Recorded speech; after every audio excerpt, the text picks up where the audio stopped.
No, we're going. We're going. Here we go. Hello. We're doing it. Good morning. We're here. It's Saturday. It is Saturday. Yeah. And it's Saturday and we have a guest. This is Geeky Girl Sarah. Sarah, hello. Do you want to tell us a little about yourself? Oh, sure. So my name is Sarah. That wasn't completely obvious from my What is happening? Oh my god, is my computer on? Hold on. Sorry, you can keep talking. I think my computer's just on. How long has it been on? I don't know. Sure. So just be quiet. There we go. Okay, we're good. I didn't even know that was on. I'll mute people with my cat. It's all good. That you didn't hear that. Technical difficulties. All right, sorry. Feel free to start again. Now that I've figured that out.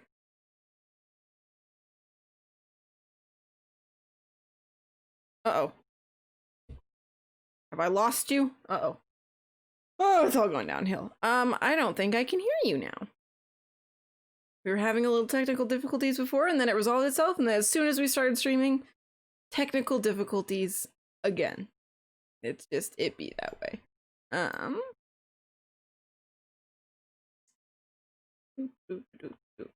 Yes, I cannot hear you, but I don't know why. It's okay, we'll just hang out for a second. This is sometimes how it goes. Did you not think it is on my end? It doesn't. Yeah, I don't think I did anything either, which is weird. I just shut off my other computer and it got mad. Always blame the cats. Okay. Let's see. We will be right back since something is going wrong, clearly. 1 second. On my BRB screen. Sorry, I'll be right back.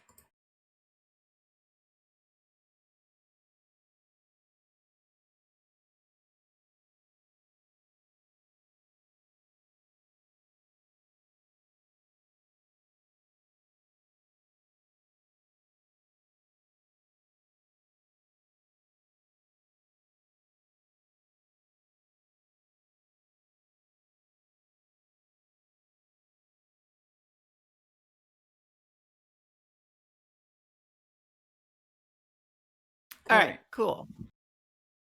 We're back. I can turn the... Yeah, we're good. Hello. We're back, and everything's technology.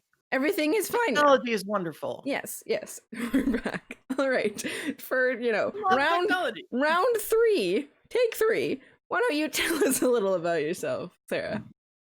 Do I even know who I am at this point? Honestly, no.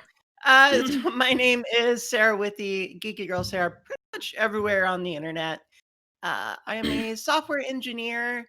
I fully embrace my username. So every so often somebody is like, I didn't expect you to actually be that geeky, even though that's your username. And I'm just like, no. Truth in advertising. Full-blooded, down to the core. Love technology, love programming. It's all fun. Did that my microphone? I think you just bumped your camera. This is just the kind of day we're having today. That's just apparently how it is. It's okay. My cat jumped on my desk from the windows. So I think that bumped it. Just yeah. It's all good. It's all good. It's an adventure. It's all an adventure. Yeah. So anyway, yeah. So I'm a software engineer. I have developed software. I've worked on robots. I have spoken at software conferences around the world. I have what else? I don't know. So many different things. I feel like it's really awesome. And then I have 2 giant cats, which will make themselves both very known at some point. Here we go. Here's the person. Yes. This is what we're here for. The cats. All right. He's chasing his brother. Never mind. That's you know what? That's okay. I always support having cat guests on the show. Yeah. Awesome. Yeah. So just like a little. I only have I think one announcement for today before we like really get into it. But there will be another new video coming out tomorrow. Even though I am in big project season, I like worked my little butt off and I was really productive this week. So there will be a video tomorrow actually about productivity, which we'll kind of be talking about that. We are going to talk hopefully a little bit about balancing like real life stuff and jobs and being an adult and all that gross stuff with streaming and fun stuff and whatnot. And as usual, this will be kind of part interview, part discussion. I have some questions I'm going to ask, and then Sarah will probably answer them first, and then I'll answer them. So you get, both points of view, all that kind of stuff. And as usual, I ask that you don't do any of the disruptive point channel things, like particularly like the drop everything and go play Club Penguin thing. Please don't do that. If you do that, I'm not going to do it. We'll just refund you the points. But of course, if you want to do the like fun fact, or you like want me to sing a little song, like, we can still do that. That's fine. Just, be aware we're trying not to mess up the flow of the conversation. Hydrate, very important. Do you have a something to sip, Sarah? I do. Wonderful. I do. It's Diet Dr. Pete, which is the Oh. off-brand soda stream. Diet Dr. Pepper, basically. I love Dr. Pepper. Okay, that's pretty much it. So you do, to my knowledge, you do stream a little bit, but not frequently. I do. Yes, but I try to do it twice a week. yeah. Let's see. I've been streaming Mondays and Thursdays usually, and then Nice. sort of scattered around the edges. So like Yeah. I get invited to a lot of Among Us game Ooh, party love that. things. Love that. Yeah, Awesome. it's a lot of fun. So What I do got those on you? weekends. Sorry. Oh yeah. I was just gonna say, what got you into streaming? Like, what sparked your interest and such?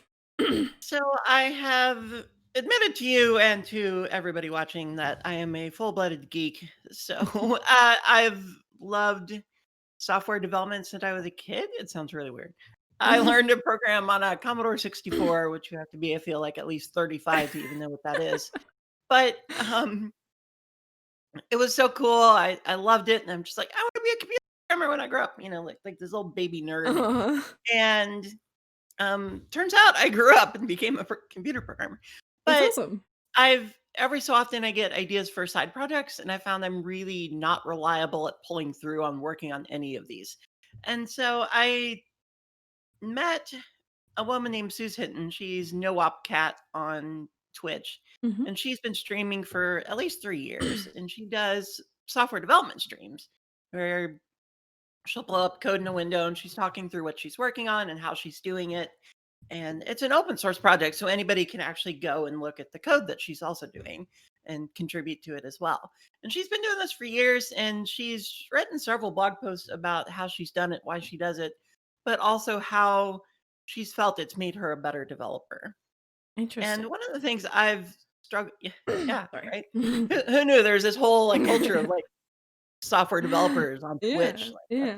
That's not what Twitch is for, but turns out there's a whole huge group of people that do this. And I always like that idea of sharing like a lot of the side things I work on, mostly because I've done so much like conference speaking. I've done some I do have a lot of code out there that's open source of my own, and love teaching workshops and I love seeing that little light bulb pop up over people's heads when they something I've shown them helps something click. So I've really always liked that.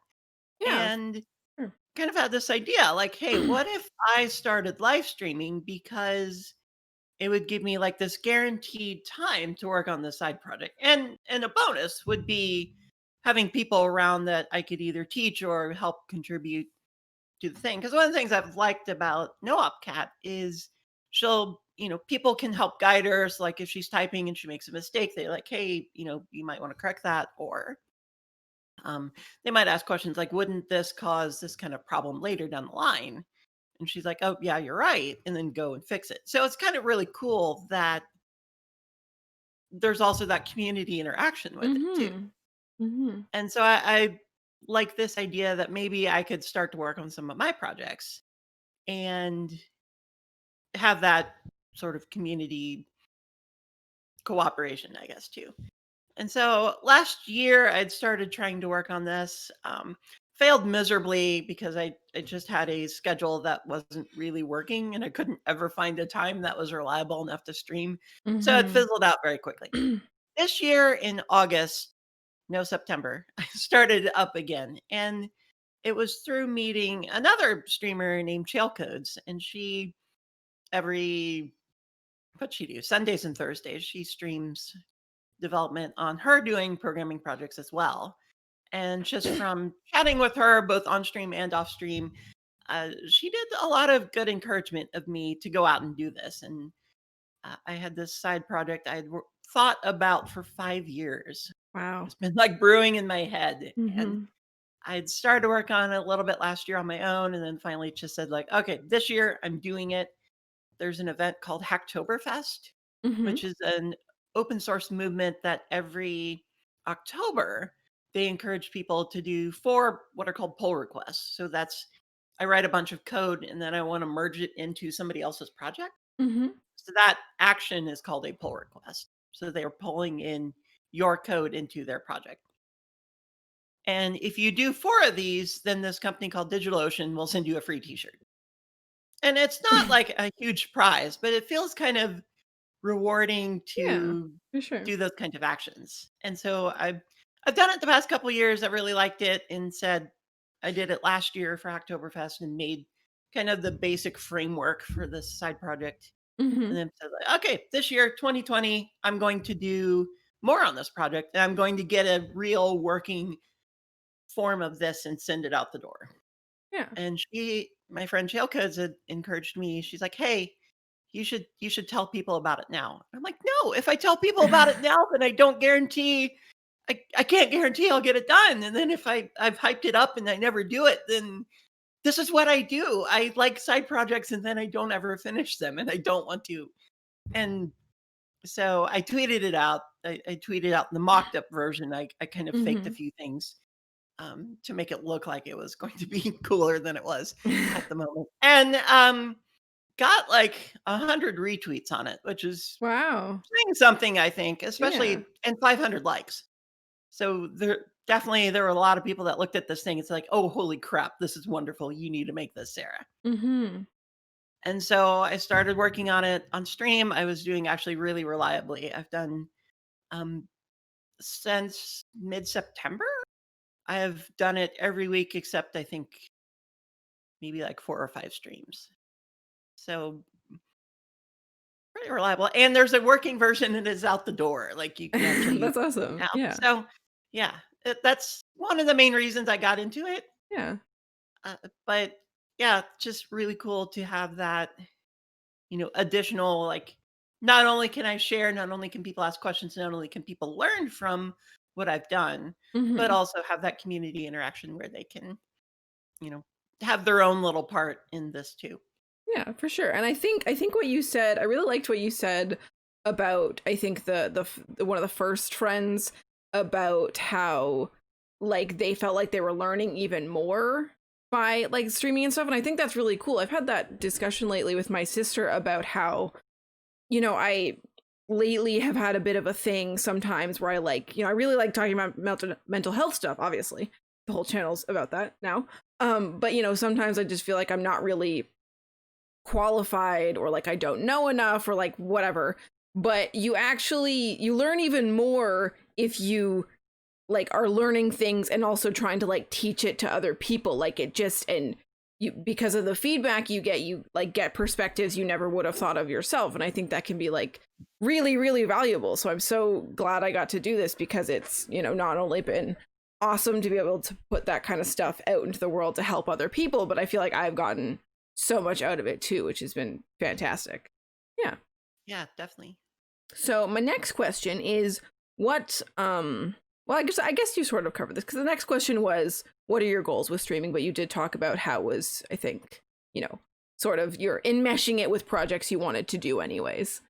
Yeah. Yeah. But I guess, the first main goal was definitely like have a reliable time for me to work on my project. And yeah. in the way, like my roommate brought this up the other day. It's like you're doing so many things. You're doing this, that, and the other. Hmm. And then you try to stream all the time. Like it's a bunch of extra work. And I'm like, if I'm doing it right, streaming should be fun, streaming should be good. It should be a positive effect on my mental health. Because Yeah. especially since, I'm doing it because I want to. I'm doing it Hmm. because this project is something I've wanted for so many years. Hmm. It's something I've not seen anybody build yet. And I've said it on stream several times that I I'm building the tool I really need to use. Yeah, And I think so that's that it awesome. makes me excited that I'm slowly seeing this thing actually become not only like real, but potentially usable in the near future. Yeah, yeah. So, my main goal was to get this out the door, but it's now out the door. Mhm. So effectively, like I don't have to do this anymore, Mhm. but I still want to.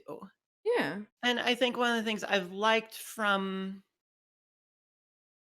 not only meeting other software developer streamers, but I've started to meet, people like you, where you don't do software, but you play games. You've done streams like this. You've done some other things, and I like the communities that you and I found each other in, like Girl Mhm. Streamers Discord, as well as a few other places. Like it's cool to meet a set of people in areas that I haven't really met before, Mhm. or areas I haven't been before. So I really like that. I'm big on connecting. I think it's really important. I think a lot of there's this impression of technology people like, oh, they live in their mom's basement and they never see the light of Yeah. day. And they're chugging Mountain Dew as they've got their wall of monitors and they're just like pounding on their keyboards all day long. I'm just like, no, I'm regularly like mentoring and talking to people and I'm social. I actually Mhm. have like social ability and um, so but Twitch is kind of its own little area that's not in the usual technology areas that I'm normally hanging out in. Yeah. So it's been really cool to not only meet like other developers through that, but to meet other like really cool people that play some games or do streaming things, do art things, do other things on Twitch. And I almost don't. Sometimes I just don't even pay attention to what they're actually doing. I just like Yeah. the connection with all these other people. Yeah. I think Half the that's time, I don't even great. know what these games are that the people are playing. Yeah, yeah, that's fair. Yeah. I love what you said earlier about that you were making the tool that you needed. I think that's really cool because I think sometimes go along the same line of what I really want to do is provide people like the resources and the tools that I wish I had like 5 years ago when I was having a really really bad time. I think that's a really great way to, put that energy back out because it's like this is helpful to me and this is benefiting me, but also I feel like because other people I'm sure are going through the same struggles that it can also benefit other people, which is awesome. Yeah, and I think like, what you said about, communities and stuff is really cool. And I think sometimes people can get very easily caught up in the numbers game that is streaming and stuff. And Oh it's yeah, understandable, to want success, and that is one way you can measure success on the platform. But I feel like people often like there's so much other stuff you can get from streaming that isn't just like validation that people like you or whatever, or like those just the numbers, yeah, like I've met so many awesome people doing this. I feel like I have grown so much doing this, and like I've learned so much. It's just I don't know, there's so much more, I've become a better broadcaster. I've become better about my own mental health. Like, you know, it's been great. And a lot of that I, didn't come from the numbers, which I think is yeah, really important because if you only focus on the numbers, I think streaming can be really good for your mental health, but you can't be focusing solely on like you can't be basing your happiness on achieving a certain amount of people watching you or whatever. yeah, And definitely. And mhm, I've seen, I'm still fairly small with my 300 something mhm, followers. I haven't really looked in a while. Because I mostly try not to pay attention to that number. yeah, I can have really good streams where I can actually address every single person that makes a comment. mhm, And the thing about No Op Cat is she has at least 300 people drop in on a stream every time she mhm. does it. She has 16,000 followers on Twitch, I Wow. think. I don't Mhm, remember. Yeah, and she can address a few comments, but mhm, they're scrolling at a rate she can't really keep up with because if she mhm. even tried, one, she would never like actually keep up with it, but two, she would never work on her actual work. Yeah, The whole reason why she's streaming. yeah. And So there's always that trade-off that as you become more popular, you kind of lose that ability to entirely connect with everyone. And Absolutely. I'm not saying that's bad or good. It totally depends on, I think, the person doing it. But I've also noticed as on Twitter, I've grown over the years. I'm Mm-hmm. something like 67, 6,800 people now. It's harder to connect with everybody. Mm-hmm. I love Twitter because it's super easy to just message people all the time to tell silly jokes and go back and forth with conversations. And I've really liked it. Mm-hmm. But, as that has grown, it's become a little bit more unsustainable to be fully connected to everyone all the time.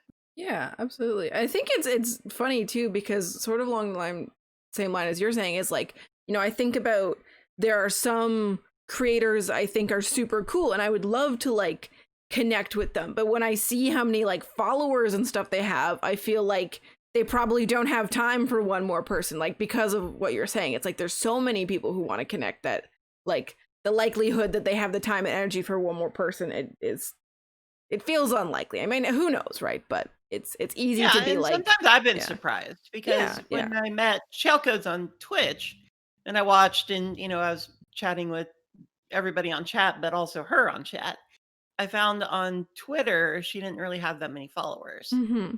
And just kind of one day just pinged her like, hey, I had a couple questions about how you set up a couple things on your stream. Don't know if you're too busy or what's going on, if you'd Mm-hmm. be willing to like share any of that. She immediately jumped right in and said like, hey, yeah, let's do it. And we set up a Zoom and like within a couple days we were already like chatting with each other. So That's I'm like, awesome. huh, well, Yeah, who knew? yeah. But yeah, and I've found, especially as I've gotten more conference speaking in, because I used to do about 8 events a year, and then 2019, before the great pandemic of Mm-hmm. 2020 happened, I did, I think, 14 different conferences, and two were international. Mm-hmm. And through Twitter, a lot of people have followed me, and they run into me at conferences like, "Hey, you're Geeky Girl Sarah, aren't you?" Like, "Oh, hi, I follow you. It's so great." And I'm like, "Hey, you person I don't know." I feel bad that I don't always remember names of everybody I've met Yeah. or that follow me, but I've tried to make it an extra important thing for me to make sure I'm available because I found as Mm-hmm. some people gain in popularity, they just kind of like they'll drop into a conference, they'll do their talk, and then they'll disappear. Mm-hmm. And I always want to be available. I'm just like, hi, please message me, please pull me over at a conference, please say hi. Um, I like the connection part of this, and that Yeah. will always be more important to me than chasing numbers, Yeah. chasing follows, chasing Yeah. likes, chasing Yeah. whatever. I totally agree with that. I think that's another thing that people sometimes get wrong about streaming and just like the social media in general is they think that they'll feel better when they have lots and lots of likes and lots of whatever, but actually what you're missing when you're wanting more likes and more followers and whatever is you're missing connection, and you get that from like a few people, not hundreds and thousands of thousands. Like you literally cannot connect with that many people. The best part of public speaking is the connections you make. Absolutely, I love public speaking, but I also love like being able to take people's questions and actually talk one-on-one with people, because I think that's they both have their merits, but you don't I think like when you're talking to lots of people, you just cannot connect with each one individually. You might still, be saying stuff that they really resonate with, but you don't get the like we were talking about this last time with Green Ivy about, how like that one way relationship. There's a word for that. It's like parasocial, I think, when you get to I haven't heard of that term. Interesting. yeah, and I think it sort of just means like a one way relationship, the way you might have with like a big streamer that you've watched for a long time, because it's like you feel like you know them, but to them you're just like a username on a screen or like a number. Hi, Stone. So nice to see you. Yeah, parasocial relationships. Thank you, Zahi. Yeah. So I think it's you need to figure out what's actually really important, and I think connection is a huge thing that we're all missing a lot of, especially in this day and age with everyone so separated. So yeah. One of my favorite stories from early in my speaking career was in 2015. I gave my first conference talks, first like Mhm. full-fledged ones. I'd give a lightning talk a couple years before that, but it was at a conference in Kansas City, which is where I grew up, Mhm. and um, I had found on Twitter. This was like when I only had a few hundred followers at the time, Mhm. so it's really easy to notice everybody that followed me. That this woman had followed me, and I looked at her profile, and she was getting ready to intern at the same Mhm. place I interned. So I'd message her and be like, "Hey, I just noticed you followed me. Like, hey, which team are you going on over at that company? We could chat if you want." And Mhm. she messaged me, and then I finally just asked, like, "Hey, what made you kind of randomly find me and follow Mhm. me?" And she was like, "I." It was over Twitter, so I don't know the full emotion, but I kind Yeah, of of course. imagine you're like, "Oh my god, I'm giving a talk on this one particular topic, and I'm so excited! Oh my god, so cool!" You know. And she's like, I love "Hey, you know what? that. If you find me after I give this talk, we can chat more and meet and all that." And so Mhm.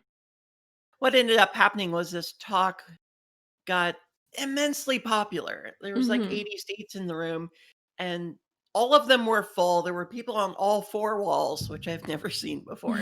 And there was a huge line out this door of people trying to get into my talk. And I'm like, what the heck is this? The conference organizer ended up asking me if I'd give it again the second day.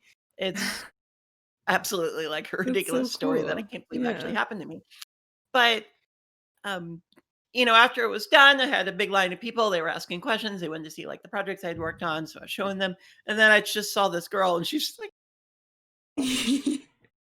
really giddy and kind of excited. And I ended up talking with her for like an hour afterwards. It was really, Mhm. really kind of nice. But it made me realize very quickly, like, there are people that are going to be nervous to approach me because through conference speaking or whatever, it looks like I'm like on this really high pedestal. And like, Yeah. no, I'm an average human. Yeah. I've done a few things that have got me a little bit more attention, but Mhm. I still want to maintain that normal Absolutely. everyday Sarah that you can just approach and ask random questions. Yeah. And that's All important. right. Yeah. Well, I guess we can move into like the things we are actually going to talk about now. The All right. important things. None of Yes. that was important. Now the important things.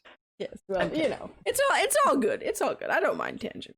All right. But so now we're going to talk about some job stuff. So, if you would like to share, what is your current job situation right now? What are you up to? So I am a senior software engineer at a company that does data analytics on farmland, which is Interesting. not like, That's I think to your average person, not like an exciting place to work. Which I don't know if I ever would have said this is an exciting place to work either. It, that's it fair. was a referral from a friend who knew the manager, and Mhm. I really do like the job. But the thing that drew me in was less like the company and more interesting challenges that we work on. Mhm. So uh, they've had contractors that have done all the code over the years because they were a startup, and one of the things is you don't really know in the beginning of a startup whether your thing's going to be successful or not. So you really Yes. don't Right. want to hire like a ton of people, Yeah. For sure. So they hired a couple contractors, they built all this code, and finally said, like, hey, we have a successful product. We want to build like a real actual hired team to work on Yeah. this stuff. And so I was one of the first two engineers they hired to take all this code, bring it in-house. Mhm. Um, and there's a little bit of awkward transition with that, just not even touching the code, just bringing it in is a little bit of a Mhm. challenge on its own. But slowly trying to take it over from the contractors is challenging. And then Mhm. also adding new features, trying to figure out what in the heck were these people doing as we were bringing it in. Mhm. Um, it's yeah, it's been interesting and challenging, but I really liked it so far. And I've always said I found over the years that just programming doesn't really cut it for me. I need interesting projects to solve, or Yeah. interesting Yeah. problems to solve, and For things to sure. work on. And this has definitely like filled that need for my brain to do things. Yeah, for sure. I think that's really important. That's something I always like. So I mean, obviously we're in quite different places because I'm you know a very baby adult, and I'm just like, I don't even now I don't like really have what I would call like a real job, because I like, it's like a part-time fun thing that I do on the side to make money. And you know, so right now, if you didn't know, I am a virtual event host, so I just host like fun like Zoom events like trivia and bingo for like corporate groups. That's what I do. And so it's very like, it's because I'm in school. That's part of the reason. I'm hoping like after I'm done this diploma, I'm gonna stop being in school and do at least a year of like real person working and see how I like it. But definitely one of the things I've always worried about. I worry less about it now because I feel like I know the direction I want to go. But especially when I was like younger and trying to figure out what I wanted to do, the idea of like doing the same thing like forever sounded like horrible to me. And I think part of it was kind of like you're saying, it's like I was just very afraid of like monotony and just like because it becoming stale. Oh, there's a cat. There's a cat. Yes, this is Theodosius. Beautiful. Yes. And so I think that's definitely something that I need, is I like I need, you know, to be challenged, and I need to be learning stuff, and otherwise I just kind of get bored. And so that's very important for me. So how many, like, not how many, but like, have you had, you know, what has been your favorite job that you've had, and what's been like your least favorite job you've had in your, you know, in your years? Gosh.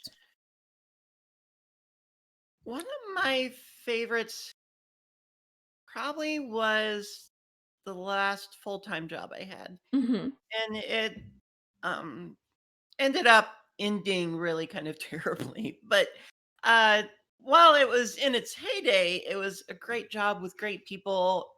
We were working on a very, very interesting project, and I just loved working on it. I would try and explain it, but I'm not quite sure. It That's would okay. take way too long to try and explain what it is. But especially to some non-technical people, perhaps. But yeah, you know, there were times I was still kind of stressed from some of the stuff I was working on and things that were happening at the time. But I really loved it because um, there's something when your team and your manager knows enough of your talent and your skill to just kind of give enough trust to you to say like, hey, I take on this task. I know you'll do well with it, even if you don't necessarily know right now how you'll solve it or what you'll do with it or anything like that. And I constantly was running into things like that where they would just give me like, hey, there's this thing, we need you to work on this. I'm like, I literally have no clue how to do this. And Yeah. it's just like, you'll figure it out. And I did. I constantly was thrown into things I had no clue how to do, and I was figuring them out and thriving in that kind of environment. And that made it one of the best ones. And also, the manager, who I still speak with fairly regularly, almost like weekly, yeah, just he was always really thoughtful. And I've said the best managers, I think, are the ones that are not like task pushers, but are what I call employee advocates, which means like, I am here to make you succeed in the best way you can. Yeah, for sure. So he always was there to just like, how can I make you more successful? And that's awesome. it's just wonderful. Yeah, for sure. I mean, I've only had like a couple jobs in my life because, again, young person. But it's funny because I feel like it's hard for me to decide what was like best and worst, because it sort of really depends on what it was. Because I've had 2 jobs that I loved what I was doing because I got to work with animals, but the management was terrible and it was wildly stressful. And so yeah, so like my worst job was probably my last one, where the actual job was really fun because I got to horseback ride all the time, but the management were like awful, and they were more like the person who owned it was generally more interested in being right than like being any kind of helpful. So that was really fun. I think though the best job, even though it could be really stressful and that kind of thing, was the job where when I worked at the reptile zoo. I worked there for 3 summers, and I think like it was really stressful. Like the first month, I think I cried in the bathroom like at least 3 times. Oh, Like, and they just immediately put so much responsibility on me, and it was just so much. Like we did not get a lot of support, and it was really just like, we're throwing you in the deep end, like you sink or you swim, and that was really awful. But at the same time, I feel like it made me even more resilient, and I got to a place like I got better at establishing boundaries and like being at a certain point to be like, this isn't my job, I'm not doing this, like you can't make me do this. And so I think that was really good, and it I got to supervise people a lot, and I really really loved doing that, and I got to do like quite a bit of public speaking. So I think that was probably my favorite job. I think, you know, the reason I left was just because it was basically doing the same thing for several summers, and like I learned a little more each summer, but by the end of the third summer I kind of felt like I had learned pretty much what there was to learn there for me, and so I was ready to like move on. But I think that one was really, I mean, I also got like several animals out of it, which was cool. Bad jobs are really good at helping you learn personal boundaries. Absolutely. I think, you know, that's a really important thing, not just with jobs, but just in general, is a lot of bad situations, like they suck, and that's totally fair, but a lot of times they, you know, help you like figure out what you need to work on so that doesn't happen again. You know, like I have, yeah, go ahead. You learn what you really like or don't like about Absolutely. Yeah. And what your you're, career, your job, your team, your manager, your whatever. And you learn what you'll put up with and what you won't. And then then you know that a little better going forward. You know, like I was very much, I'm really working on getting out of this, but I was very much, especially with the last job, part of the reason I didn't want to leave is because I enjoyed like my coworkers and I enjoyed the animals, and I just was scared to leave because I felt like I wouldn't be able to get a job like that again where I got to do those things. And it was hard to let go of, and I had to just sort of, when I decided not to go back, I just had to sort of like let go of that and be okay with that and trust that, you know, if that was something that I needed in my life, that I would find a way to do it, or it would like come back to me. And it kind of has, honestly. I don't know when this would happen or what, but I was told by a family member that they're planning on buying a farm and maybe getting horses, and I was like, sign me up. So, you know, I feel like that I talk about this quite a lot, but I feel like that's the kind of like having faith thing of just like believing like things are going to be okay and that you are going to get what you need, and there is like lots of opportunity out there, so letting go of one opportunity doesn't mean you'll never get something like that again. And I think that's really hard to do because it involves like letting go of control and stuff, and we don't like doing that. What do you think about the idea that most jobs will have bad bosses? That's why I want to be my own boss, really. That's a terrible idea. I don't approve. Thumb down. No, I have had a couple of jobs that have had amazing managers. And so I know they exist. I know they're out there. I think, especially in the technology world, there's this idea that, okay, you start as a lower rung developer and then you move up to like your senior level developers, and then you become a manager. And this is a terrible move because not all software engineers should become managers. They Most don't people have the shouldn't be skills. They don't, managers. Yeah. yeah, they don't know, you know, they just think it's the next rung up the ladder, and it's not. It's a totally different job. There should be two separate ladders, and you can jump if you want to, but the fact they're on top of each other, no, they need to be separate things. Yeah. And so I think you do have that sometimes where you have people like became managers. They don't really know what they're doing. They don't know how to do it. They don't know how to, you know, whatever. And I've had some of those managers, and I don't really recommend it. But there's, you know, and I've known personally, like I really like the programming aspect of things. So I've never really considered being a manager or a leader or whatever for at least like career wise up until about this year when I started to seriously consider a few different options. So Yeah, for sure. I think there are a lot of bad bosses just because they don't know, not that they can't be good bosses. I just don't think they have had, I don't want to say training necessarily, but you know, if you don't have good managers and bosses and whatever, you don't necessarily know what to look for in your own either. Yeah, absolutely. And I think like you kind of hit it on the head there, which is just, you know, a lot of people just don't have those kind of people skills. And it's just because, you know, they haven't been taught how, or like some people just are or are not more predisposed that way. And like you're saying, like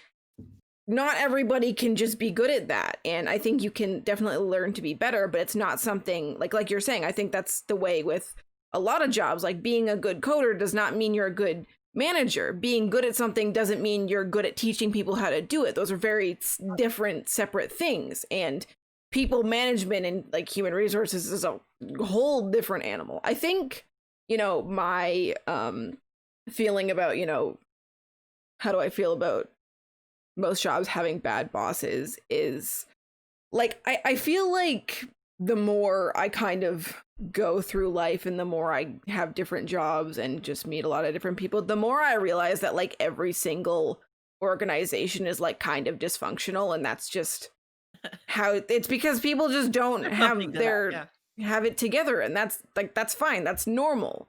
You know, you kind of think that adults and people in general around you have stuff together, but like literally no one has their life together. No one does.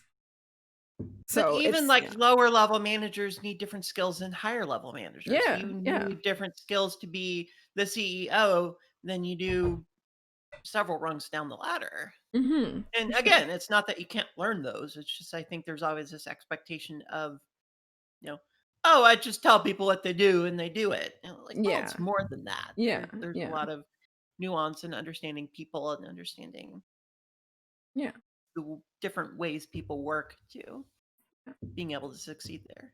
Yeah, Killian said, also true. My boss occasionally says when you're a department head somewhere, and I'm just like, no, that should not be a thing because I'd be terrible. I don't have those skills. Yeah, that's fair. I think the other thing I feel like about the bad bosses when I say I want to be my own boss and stuff is like, I do have good people skills. I am very good at people and I'm good at supervising people. And it's because like, sort of like what you're saying, I just like helping people and I want people to do well. And I feel like that is really what makes a good manager or boss, is wanting the people to do well and wanting the business to do well, not just like, there can just be so many other things going on. People, like I say with my last manager, she just like did not have the skills. Like she didn't even really have great like people skills overall, just in her like basic everyday relationships, not to mention like her work stuff. So it's just that like it's all connected. The issues you have are gonna run over into everything because that's just how it is. So, you know, I definitely think that's true, and what you said was true about like I don't think that should be the ladder of like people like just being in charge of more people, because not everybody is cut out for that. So yeah.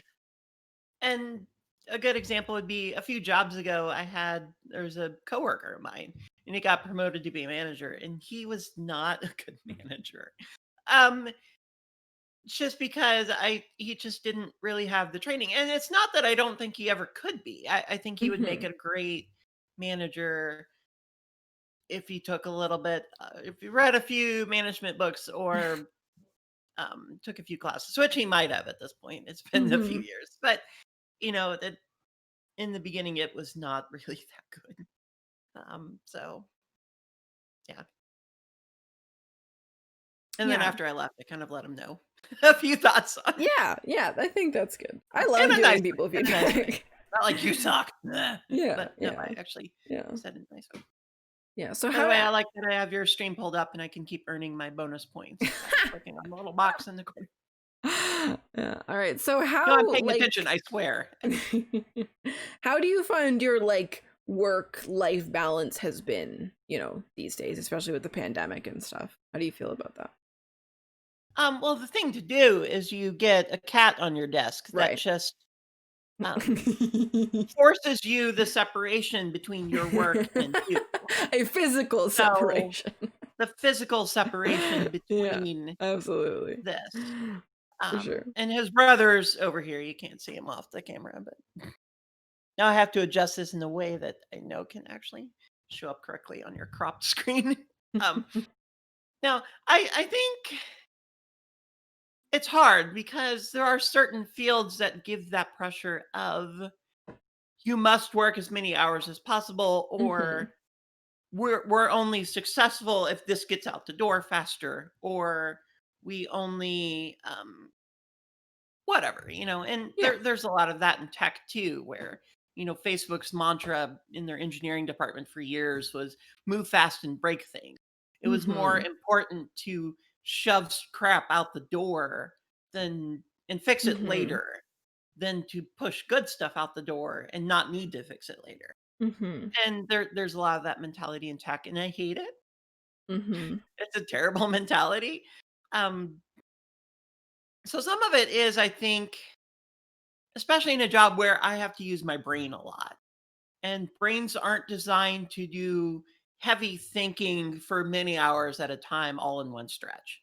So, Mhm. 8 hours of constant development doesn't really work in my field. Thanks, cat.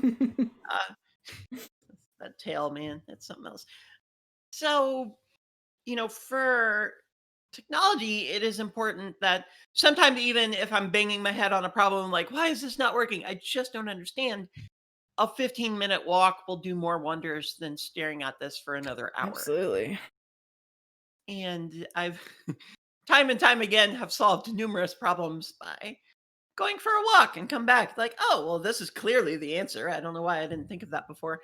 I have solved programming problems in my dreams. Wow. Impressive. Yeah. Like where I woke up and like, oh, that's clearly the solution. And I have to like write it down before I forget. Just so that way when I do sit back Yeah. down at the computer, I'm just like, yeah, that's what I was thinking of earlier. And there's that I have to force myself sometimes to just stop and take a break. I sometimes have to Yeah. force myself and say it is fine to only work for 2 hours now because I will work more later when I'm Mhm. in a better headspace. It's and my manager, both at the last job and this job, have been really good at that. Have been accepting that I don't work well at all at 8 or 9 in the morning Yeah. because I'm a terrible night owl. Um, but sometimes I've solved amazingly impressive technical problems at 2 in the morning. Mhm.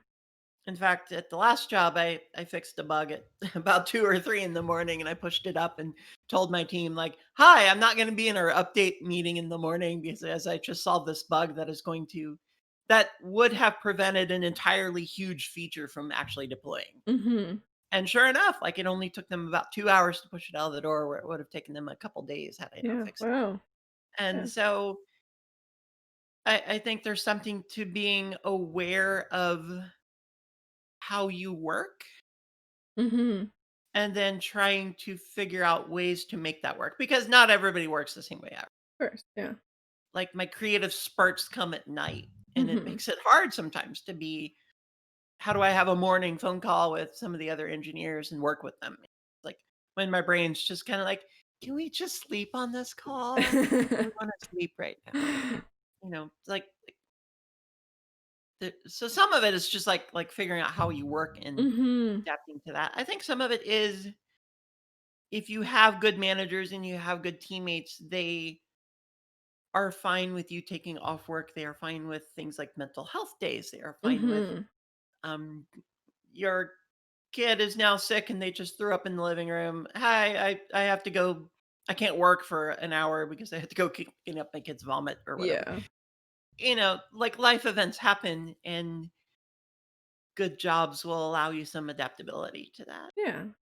For sure. I think that's a huge point about like figuring out what works for you. Like I am very much a morning person. And it took me a while to figure that out because I used to stay up really late, but I'm always more productive in the morning and then like lunchtime is like iffy because I usually want to nap, and then nighttime I rarely get things done. And I know that about myself now. Like, I don't expect myself to do anything past like 5 o'clock, and sometimes not even past like 1 o'clock, because that's just how like I'm set up. So I just try to get things done in the morning. And like, I think knowing when your productive times are very important, because the world is not really set up to accommodate different, like, people's different, like you say, like, we're really not built to sort of, okay, sit down, be productive for the next 8 hours. Like, we're really not built for that. We're built to be like moving around, and like you said, like, we can't just have our brain working consistently at like 100% for that long. And I think we have this really awful work culture and, you know, like, I don't know, like corporation culture of always just like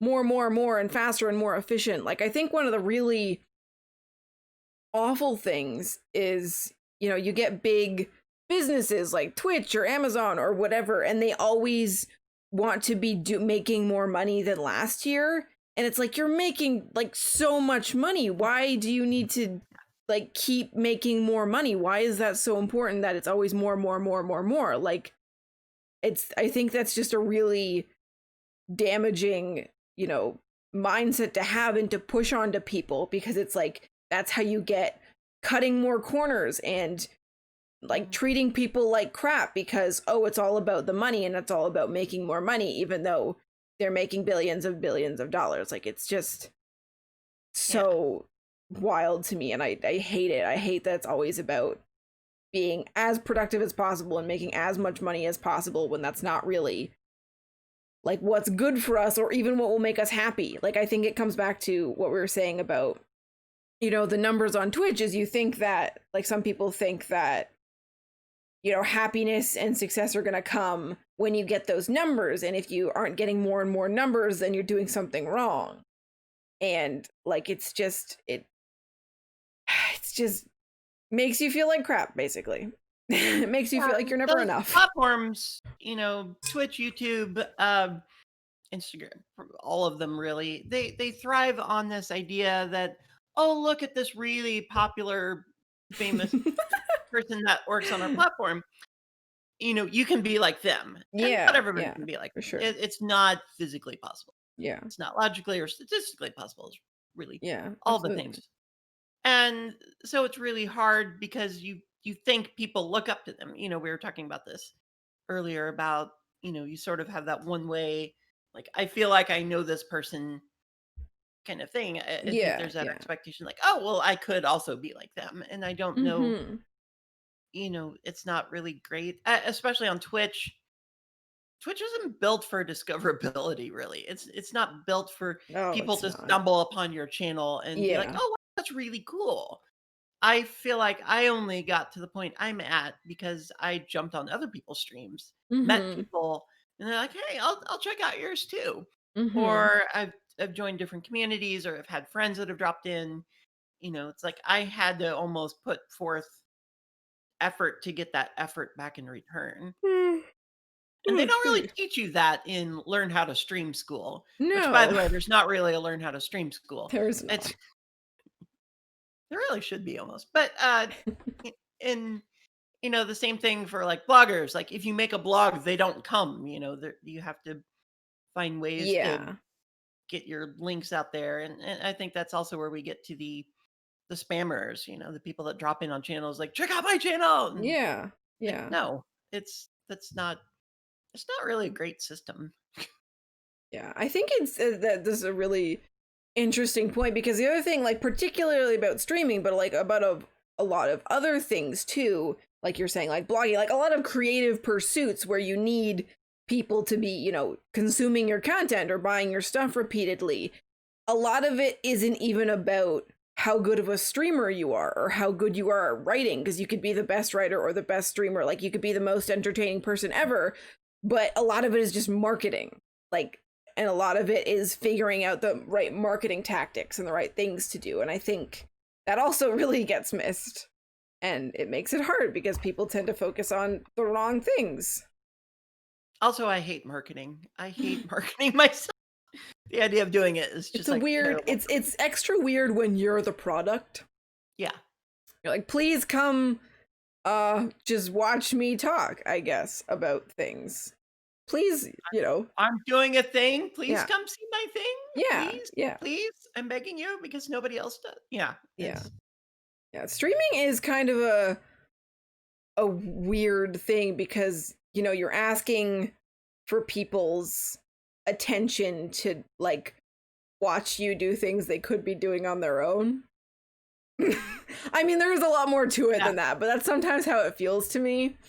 Like especially the gaming and stuff. Like I totally respect people who, are gaming streamers, but every time I stream a game, I just feel like this isn't really helpful to people in the way that I want to be helpful to people. And that's, it's like, why would someone want to watch me play a game when they could just play it themselves or watch someone probably more entertaining than me play it? I think, especially right now in the pandemic, we're kind of starved for human attention. I think we've Absolutely. been coming up to that as social media has grown, as we've become so engrossed in our smartphones. We've slowly been losing that in-person human connection. Yeah. Even though we haven't really lost it. I'm still able to go see well, the pandemic makes it hard. But Yeah. nothing's actually stopping me from going out into the world and seeing real physical people again. Mm-hmm. But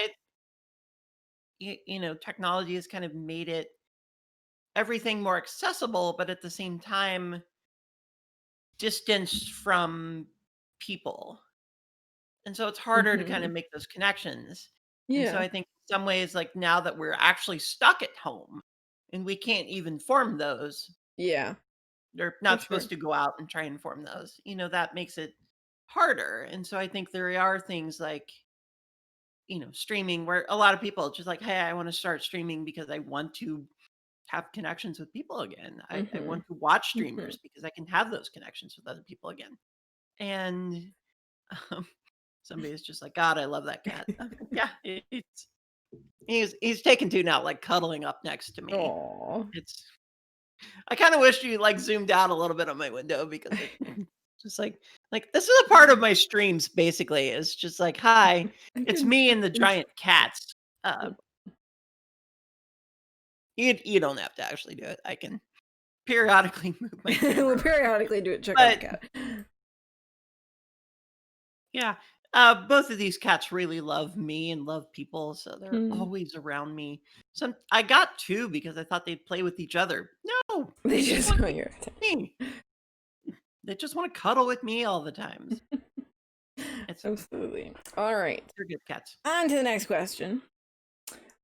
So what if you could be doing, anything, if you could be working your dream job or, that kind of Uh, thing. What would you be doing? What would you want to be doing? I would be like Scrooge McDuck and swimming in my vault of gold coins. No, I'm kidding. Understandable. I always thought that would hurt. Anyway, um, science. It's uh, I always thought it'd be really cool to work for NASA. Mm. And you think of NASA like building rockets and astronauts and stuff, but they have robots. And you know who has to work on those robots? Programmers. Mm. Programmers have to teach those robots how to do things. They're and it takes something like what 14 minutes or something to send commands to the robots on Mars, Mm-hmm.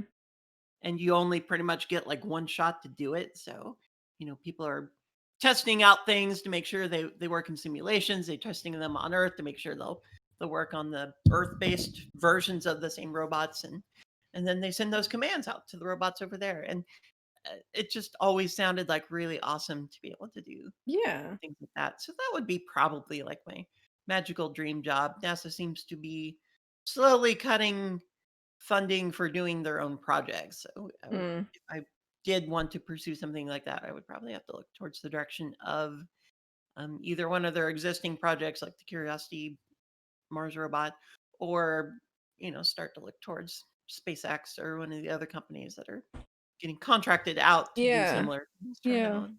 Yeah, well, that was going to be my next sort of thing is like how feasible do you feel like, that would be? Like, do you think you could get there? Sounds like it's going to be I mean, harder. I have seen software engineering positions on SpaceX's website, and every so often I do kind of wonder, like, should I Yeah. try it? I don't Yeah. know. And Um, I haven't taken the plunge yet, but there's this little part of me that feels like I am really good at what I do, and so I should shoot for the stars and follow my Mhm. dreams and all those great motivational poster sayings. And then there's the other part of me that's just like I haven't worked anywhere. Like if I rattled off the names of all the companies I've worked for, none of you would have heard heard any of them, you know? Yeah. It's just like I don't really have much going for me. There's nothing that makes me really stand out. But one of the things that has been surprising is I have interviewed in Amazon and I got Mhm. all the way to the final stage before they finally said no. I've interviewed at Google. I've got made it all the way to the final stage before they said no. Oh my I've gosh. made it to several other very large prominent name tech companies Mhm. and made it to the final stage before they said no. And the fact that I've made it through so many rounds of interviews, Mhm. often very technical, but sometimes they make you solve really awkward problems and things like that, to where they've even flown me out and they're spending at least $1,000 on hotels plus Mhm. covering food expenses and stuff while I'm there. And the fact that I've not just once on a fluke but numerous times have made it to the final stages of Mhm. interviews. Microsoft was one of them. I talked with Microsoft, and Oh. um it does lead me to think like this is entirely possible Mhm. that I could possibly actually achieve that kind of dream. I don't know.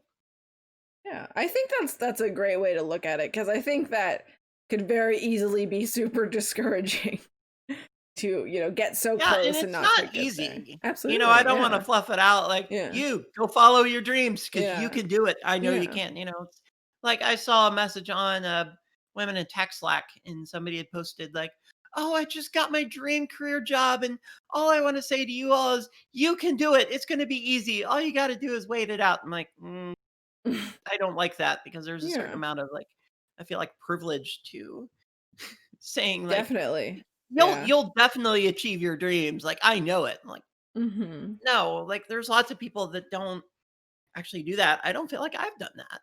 Yeah, Like that's that's not to fair. say I haven't been successful. Mhm. I feel like I've done very well for myself. I've done a lot of great things I never would have imagined I've been able to achieve. But I don't know that I've like hit that amazingly, dream spot out there. Mhm. I think that's But fair. also dreams and stuff can evolve too. Absolutely, yeah. I think that's a really important part of it. Yeah, for I think for me, like I've talked about this before on the channel, but my goal is to be my own boss and to be, making mental health resources for people and streaming and making YouTube videos and writing ebooks and real books, I guess, and courses and all that sort of stuff, and maybe also become a counselor in the middle of that. Something along those lines. Like that's the dream. The dream is I get to wake up, I get to do kind of my own thing every like kind of get to do different things and I am deciding what I'm doing. Like that's what I want to be doing.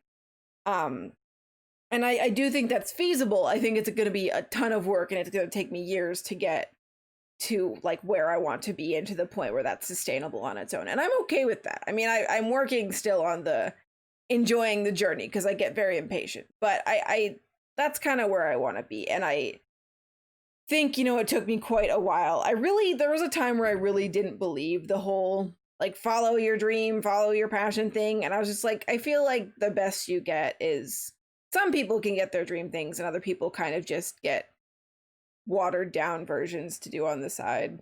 I was very cynical for a while I was refusing to admit the things I actually wanted to do. Yeah. But I think also there is a certain awareness to the privilege systems because Yeah. I know in technology it's really easy for um there's sort of this joke that be as confident as a mediocre white dude, and um like it's going to be a lot easier for them to get any kind of job they want just because Yeah. people just naturally look at them like you're great, you're smart, you're wonderful, we're going to hire you. And it's a lot harder to look at me and for due to just general society biases Yeah. assume that I can be as smart or as good as them, Yeah, for sure. and that's a lot more difficult.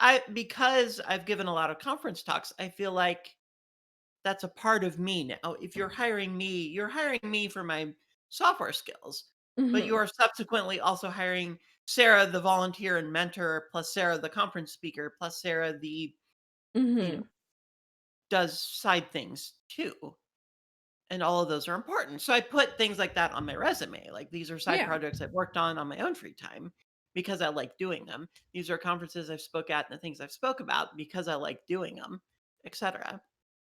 And I Mhm. have had interviewers look at my resume, both sides, and then just say like, "Well, it looks like you do a lot of teaching. Are you sure you wouldn't rather be a teacher?" I'm like, Ugh. I'm interviewing for a software engineer position. Yeah. I made that decision. This Yeah. is the job I That's want to go for. ugh. There's that bias that because I have a little bit of that social skill because I like sharing what I like to do Mhm. and therefore teach Mhm. that, I might not be as good as somebody else because I know for a fact, I know lots of other men developers that have the same things on their resume and they don't get asked those same questions. Yeah, absolutely. Yeah, I think And that I know, that's yeah. people of color and other Mhm. areas face probably even worse, not probably, they definitely first Yeah. face worse struggles than I do. Mhm. So to say like follow your dreams, magical sparkles, rainbows, bunnies, Mhm. I hate that idea. Not because I don't think you should try at least, but because the path to follow the dreams is very based on the many, many, many, many, many variables. Yeah, I see what you're saying. I think I kind of if I'm am of the mind that, I believe that the universe has lots of opportunities and I believe that anybody can achieve, the dream jobs I want to achieve, but I do think the like level of difficulty varies wildly between people, kind of as you're saying. Like it's very, someone who is, white and like cis and a guy has and is raised in like a house with like a good, good income and that kind of stuff. Like they have way more opportunity just inherently than someone, who is in poverty or is in like as a person of color or like a lot of other things. Like I think it's just sort of like your circumstances are your level of difficulty and you can still get there, but unfortunately the reality is it usually takes a lot more work than, and I wish it wasn't like that, but it is like that. And like I know I'm very lucky. Sorry, this is the sunlight is starting to, I'm really happy the sun's out, but the sunlight is coming directly at me and it's doing this and I'm trying to lean back so it doesn't do it, but it's just getting worse. I'll I be back totally here. give you permission to take 10 seconds to I'll be close the back here. blinds. And no, they're closed. I'm gonna try to spin them the Oh, other way actually, because that's why there's lines, because it's coming in the cracks. I will try to spin them. 1 second. I'll be over here. You can see that I'm wearing very unprofessional pants. Sorry. musical interlude. Okay, that's hopefully. Yeah, okay, that is better. Good. That's Okay. why it's funny because I Welcome switched back. them the other way last night and I was like, why did I have them up? That's why. Anyway, what was I saying? I don't remember. I was just talking about how, oh yeah, I was talking about like I'm very, very Follow your lucky. dreams. Yeah, I'm very like lucky and privileged because I, particularly because I come from a very well-off family. And so like I am very lucky that my parents, will pay for school as long as I want to go to school. And that's like, I'm so lucky for that because it means that I don't have to worry about figuring out what I want to do and like how much money it's going to cost if I don't want to do the thing I'm doing, which is such a load off of me. And that is one of the big reasons I feel like I can achieve what I want to achieve because I have a wonderful support system, both, emotionally and financially and all that sort of stuff. Yeah. So but it's not like that for everyone. And I recognize that. And I think I'm, super lucky. And I hope to down the road, also help more people. Like, I mean, overall, I want to help people, but I would love to be able to uplift more people that way also. Anyway. Yeah, and I think And she heard that's the groan, and I watched her video like 5 seconds. Doing just try to get comfortable again. Yeah. Okay. So Ugh. so where would, in your dream, you're working for NASA, whatever. You're programming the robots on Mars, the dream. But where would like streaming and your side projects kind of fit into that? What would you be doing on the side ideally in that scenario? Streaming? What streaming? No. Forget that. We're working on the Getting. NASA robots. Don't need no streaming. Why are we here again? No. I mean, I still like, to me, I still love sharing what I love doing. Yeah. And, I think there's definitely a difference between software engineering, the thing that makes me money, and software engineering, the thing I like to do. Yeah. Because Absolutely. they overlap in the software engineering part, but they don't necessarily overlap in the, um, I find this type of work interesting and I would want to continue working on it. Like if work didn't pay me, I probably wouldn't be working on the same project. Yeah. Yeah. Absolutely. I think Uh, that's fair. and that's not that I don't like my job. I do like my job. I definitely want to stay here for a while, but it's not like work that I would want to do, Mm-hmm. just on its own. Mm-hmm. So I definitely would want to continue doing it. If I wasn't working on the side project I'm currently working on, I probably would try and work on something else.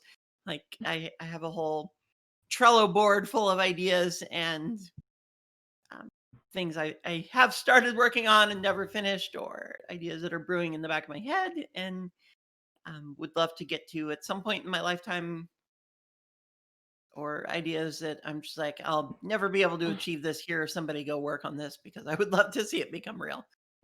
Yeah. Absolutely. But Yeah, so that's so fair. I think it would still stick around. Would it look the same? I don't necessarily know, Mm-hmm. but NASA does have a Twitch stream. So Twitch just saying, streaming for NASA, the real dream. twitch.tv/NASA. It's a thing. It is. That's awesome. Yeah. I mean, I do think like I think it's great when people want to pursue their dreams, and sometimes I don't think that's always necessarily like a career thing, and I think it's totally fine to have a job that's fine, like your coworkers are fine and what you're doing is like interesting enough. It's not necessarily something you absolutely love with all your heart, but like if it doesn't cause you immense stress and it makes you good enough money that you can do the things you want to do outside of that, I think that's totally fine too. I think it's Yeah. obviously a very individual thing about what you really want and what's important to you. And it's important to me to love what I'm doing for work, but that's obviously not everybody's priority, which is totally fair. I definitely know people that's just like, I'm a software developer. I do that during the day. I never want to touch code after my job is done that Yeah. day. And I Yeah. I can see that. 100% entirely support that. Yeah. Just for me, it's a thing I learned as a kid. I've always loved it. And that might make me slightly more unique in that, I actually want to work on stuff like this outside of Mm-hmm. that.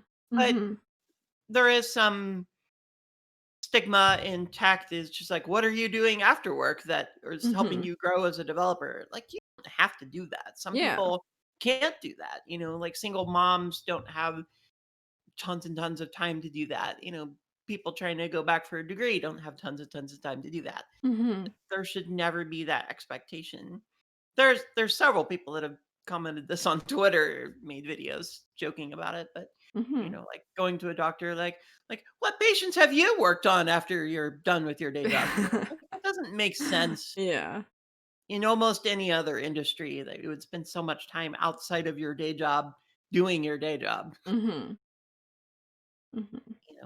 But for me, I'm the weird oddball that likes it, but definitely doesn't say this is the only way to do it. I'm Yeah, not. for sure. I think the other thing too that can happen when like you are wanting to do something you really love for work is I think I love him. Okay. Anyway, What are you laughing at? an angel.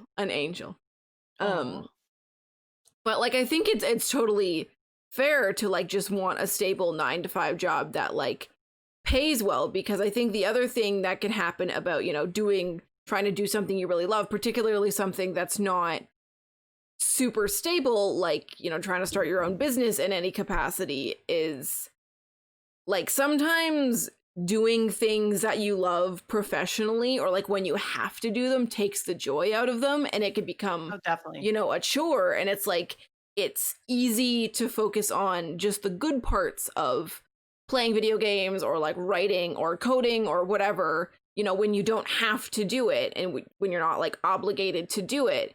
And it becomes a very different thing when it's like, no, you have to. As soon as you have to do things, it completely changes like the whole dynamic. Angel. Yes.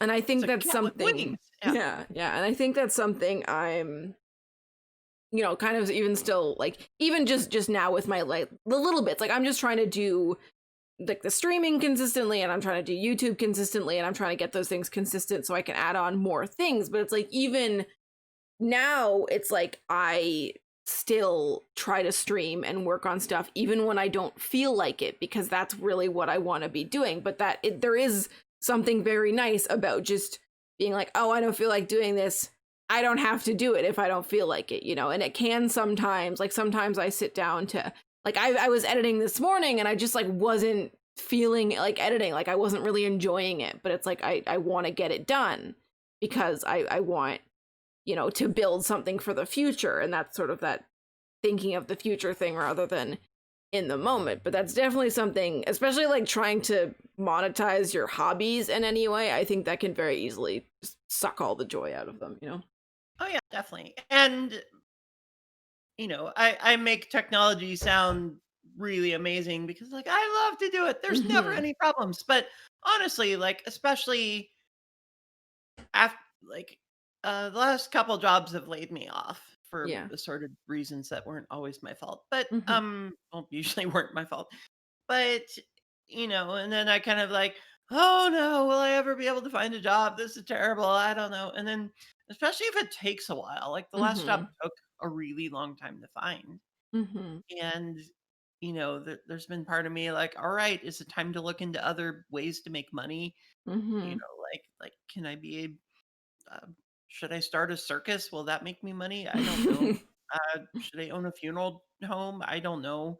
Uh, uh, maybe I should become a mascot. I don't know. You know, Mm-hmm. it's just like thinking through like all sorts of oddball Yeah. jobs. It's just like technology isn't. They're not going to hire me anymore, even though I love it. And that's a certain amount of stress I don't really like, Yeah. and so definitely don't recommend anybody like try to work doing what they love if Mm-hmm. it's not going to always be. I don't know. I would hate for a job to ruin the thing you love Yeah. because it. Yeah, for sure. I think it's important to not take the things that you use to like relax and try to monetize them, because then you're completely taking away the aspect of them that's Mhm. really beneficial to you. Is, you know, Yeah. one of my friends recently got their degree in aerospace engineering and has been applying to jobs like crazy, but nobody is hiring. That's rough. Yeah, job market I've known scary. so many people in so many areas, bunny booties, that you know, they're excited to go out into the world, and then the world isn't excited to have them, and Yeah, it's always discouraging to me. yeah, absolutely. I think that's another reason I'm also would like to sort of just make my own independent job rather than having to like work for someone, is just because I can then kind of control what's going on. Like, I'm never going to be fired by myself, probably. You never know. Sometimes that Sarah, can you're be a doing real, terrible. I'm yeah. sorry, Sarah. Yeah, yeah. All right. I have to pee, so if you don't mind, I would love to take a 5 minute break. Sure, About let's do a now. break. All right. We'll be back in a couple of minutes. Right.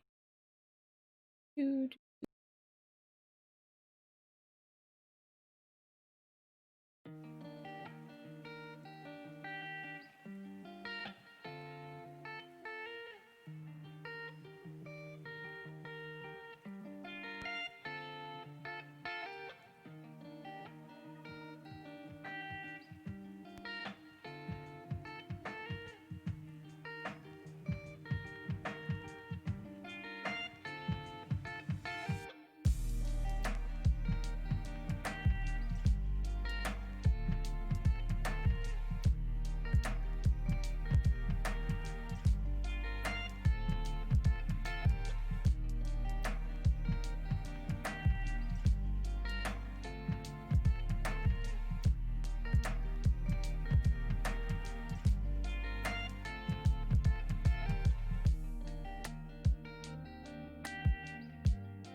We're back.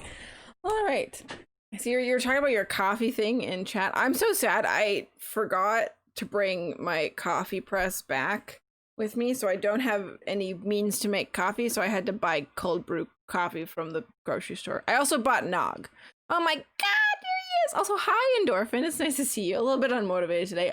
Honestly, me too. It was rough trying to get things done this morning. But I got a little bit done, and that's what matters. And we have the cat. God, he's such a hefty boy. What a lovely man. Theodosius, he's my 18-pound What's cat. his name? He's not particularly like he's a little chunky, but the bulk He's of this just weight is just big. from being a giant Yeah. cat. Yeah. And I'm not exactly small, so What is the rule that you have behind naming your cats? Yeah, how did you come up with their names? I adopted them and they already had the names. So Fair enough. Rorschach has spots. So Mhm. he kind of they're not a pattern, they're just like random spots. So like the ink blot test. Yeah, he yeah. got that name. Theodosius, I don't have the foggiest idea where this name came from. But and I had a few friends like, oh, are you gonna rename your cats?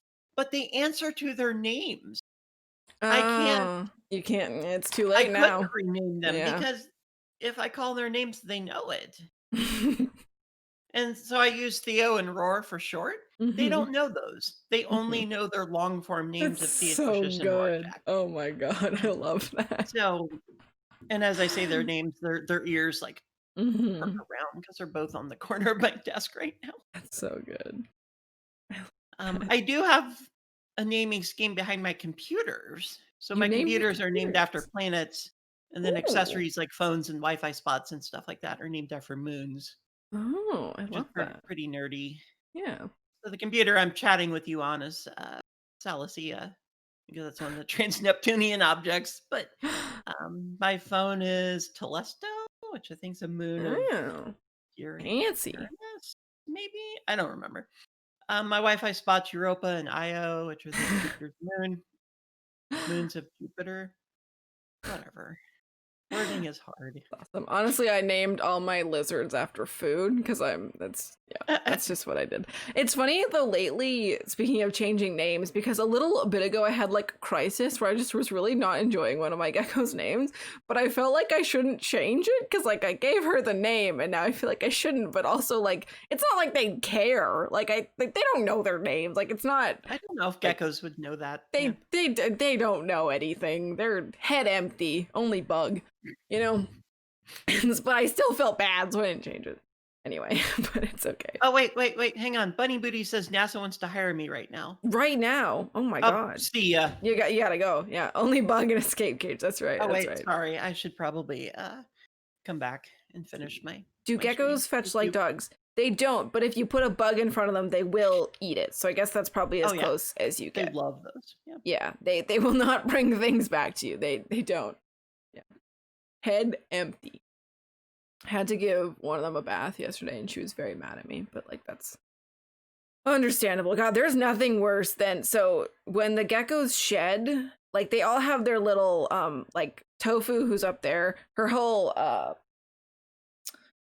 tank is usually pretty That's a great humid. name for a gecko. Thank you. I love her name. And the other animals all have what's called like a humid hide. Oh, thank you for the hydrate. To help them shed, they just have like a little spot with extra humidity. Sometimes they just don't shed quite right and they get little bits of skin stuck on their toes. And there is nothing that requires more patience than trying to very gently pull little bits of like loose skin off of gecko toes because you can't hold them down. You have to just let them move around if they want to move around. And you can't like sometimes you just can't get it right and they like don't like it when you like touch their toes. They're like doing this and you have to be like you have to get into a zone of just like, this is fine. Everything's fine. This is fine. We're fine. And just do it like bits at a time. And it can be very frustrating because you're like, I'm trying to help you. Can you please just stay still? But obviously they don't understand. I presume that's kind of what it's like to be a vet. It's just like, I'm trying to help you, but they don't know that. Yeah. My cat's definitely, like, here, I'm trying to do this thing to help you. Be like, no, leave me alone. Don't touch me. Yeah. My geckos I'm are all stuck pretty, here on purpose. Like, no, yeah. you're not. Like, let me help you. They're pretty tolerant of me, but they still don't like it. But can't blame them. I wouldn't really want someone picking at my toes either if I didn't know what was going on. Anyways. All right. On to the next question. We're getting down. We've gone through a lot of stuff. It's been great. So my next question is, what is the hardest part of being where you're at now? Just like job-wise, stream-wise, life-wise, whatever. Oh gosh. There's a pandemic right now? That's valid. That's hard. I mean, that's a lot of it because we've Yeah. talked about at work trying to bring everybody together for like a knowledge sharing session, but we can't come together. Right. Of Um, course. we thought about it, and it's just like I'm as a type 1 diabetic, like I'm slightly higher risk for Mm-hmm. complications if I catch the pandemic, and I don't really want that. So, we've the cat hair keeps coming up my nose. I don't know why. So like that's not really a thing we can do. I used to I still mentor a all girls robotics competition team, Oh. and we can't come together to build robots Right. because we can't be in person in the same area. And Yeah. so it's really, really difficult to like, how do you mentor the stuff remotely Mm-hmm. when it used to be really easy to teach this stuff, and now it's extremely difficult because they can't get any Absolutely. hands-on experience with this. Mm-hmm. How do you do that? I used to speak at all these software conferences, and virtual conferences are entirely different, and they're Yeah. not as generally good. Mm-hmm. Like meeting people in the hallways and going to good sessions, and just that interactivity is not there Yeah. virtually unless you do it right, and almost nobody does. Mm-hmm. And I helped organize a conference that we spent hours and hours and hours and hours and hours thinking through how do we replicate the best in-person connections, and I still don't think we did Yeah. that great For at it. sure. And um there's a lot of difficulties with all this stuff. I Mm-hmm. would love to have more people like with me as we worked on like a side project that we called pair programming.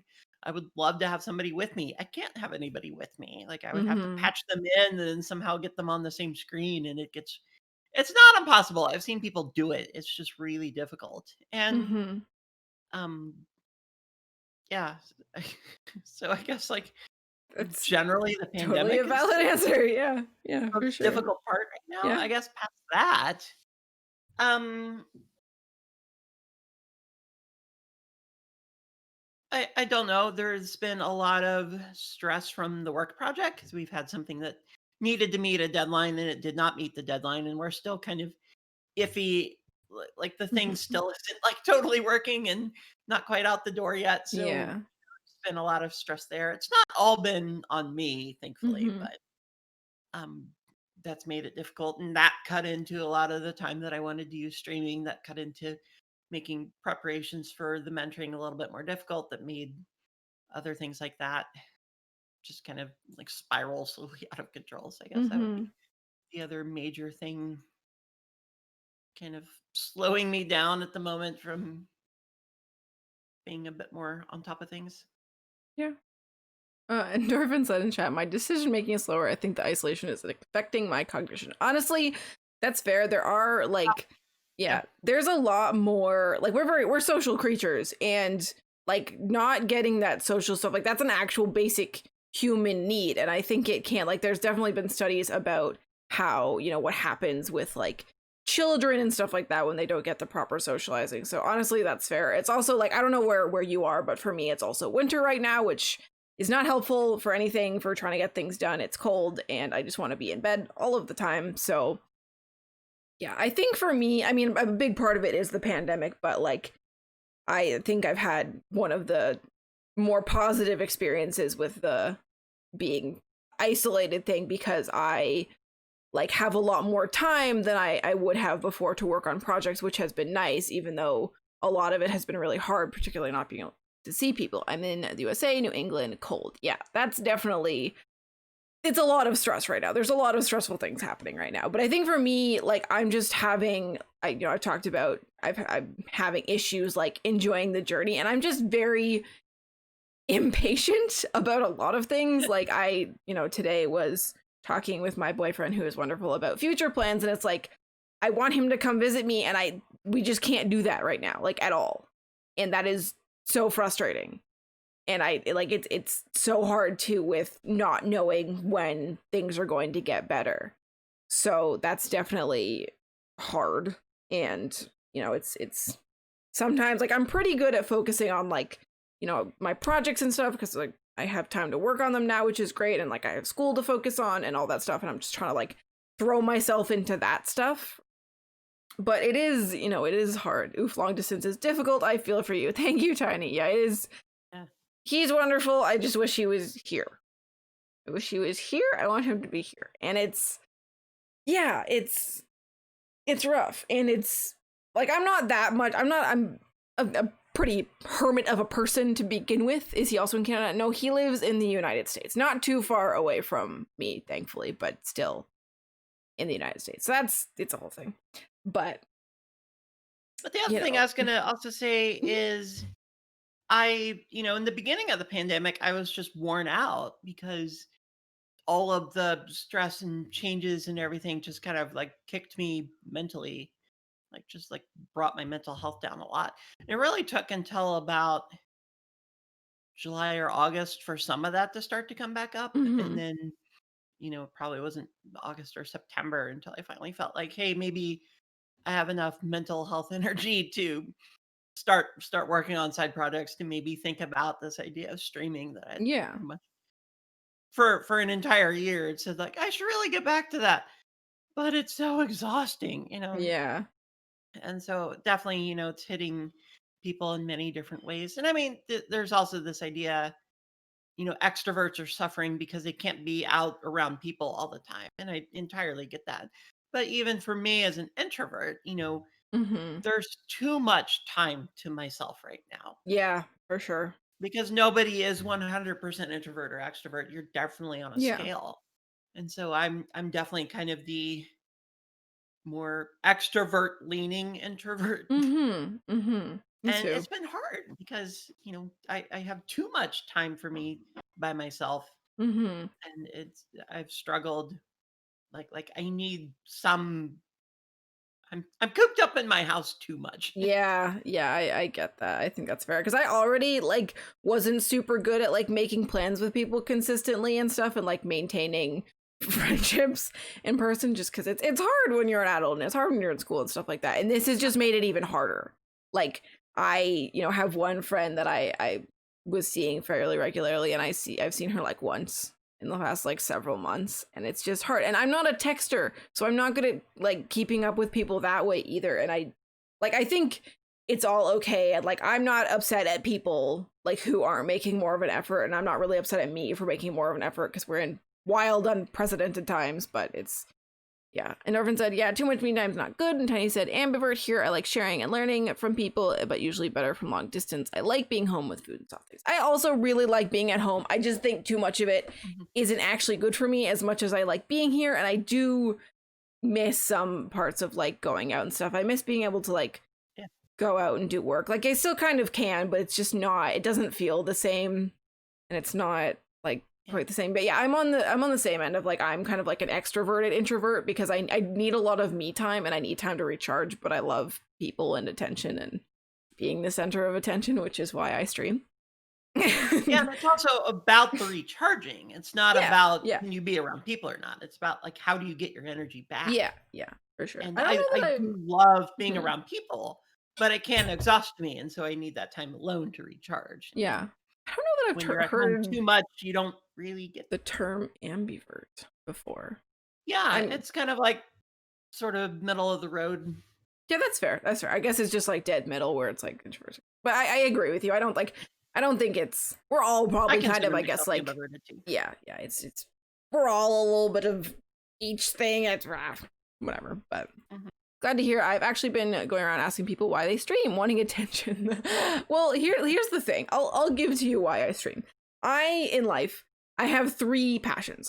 animals, psychology, and performance. And streaming was a way that I could, so like I focus a lot on mental health, and I really like making mental health resources for people. And a lot of people were like, well, why don't you be a counselor then? And I was like, there's quite a few reasons, but I love performance, and this is a way that I get to like connect with more people and do that, bit of performance that I really need to feel good. And it was a good way to mesh stuff. And like, yes, in some ways it does come down to like, I just like attention, but I mean, I think this is a pretty healthy way to like deal with that. And I get to help people, which I love doing. So that's me. And I mean, there are some people that probably do it solely for the attention, but I think there's many variables to streaming as well. Yeah. Because there's definitely other ways to get attention.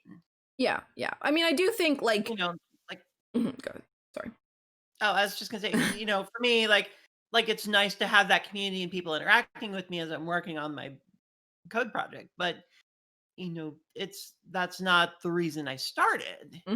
Like, it's nice to have the people along with me, but my main goal was that dedicated time to work on my project. Yeah. Streaming worked really well as sort of that way to do it. Yeah, there is a question for you in chat. I just wanted to answer Tiny Move's question, but I think that's kind of did. Yeah.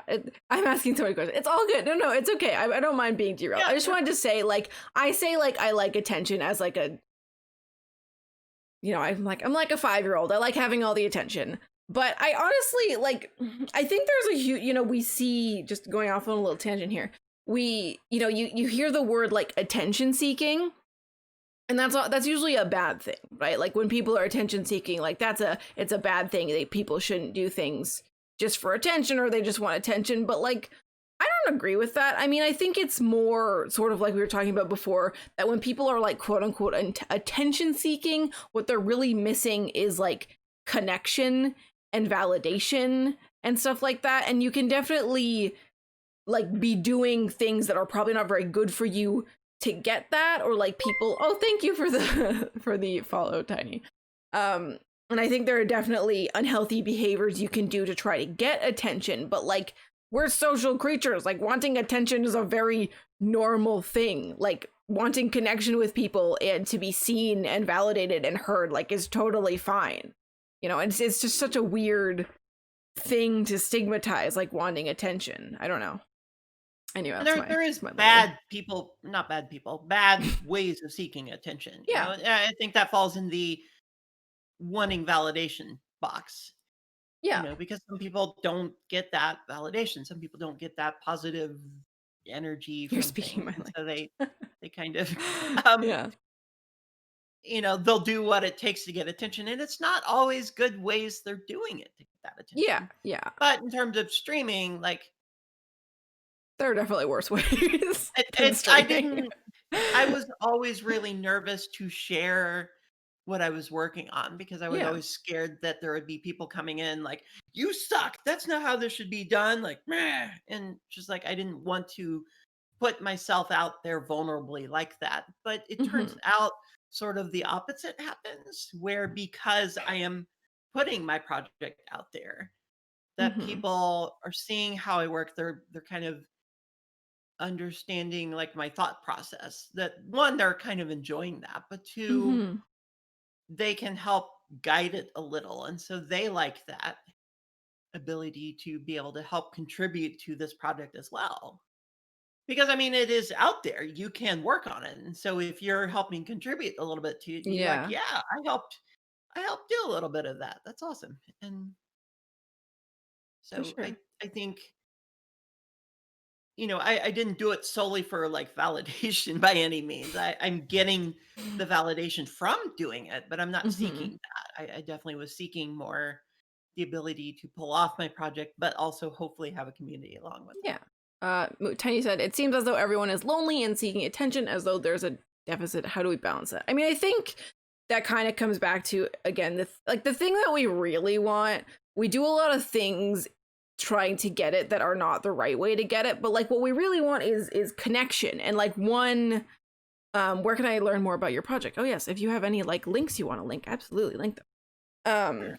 But I think like one good example of this is like, you know, there's that whole term of like mansplaining, which is like when a person, like it's often seen as a man, but like anyone can also do this thing when someone like tries to is like, oh, like here's all this information about something that like you might have known something. Oh, sorry.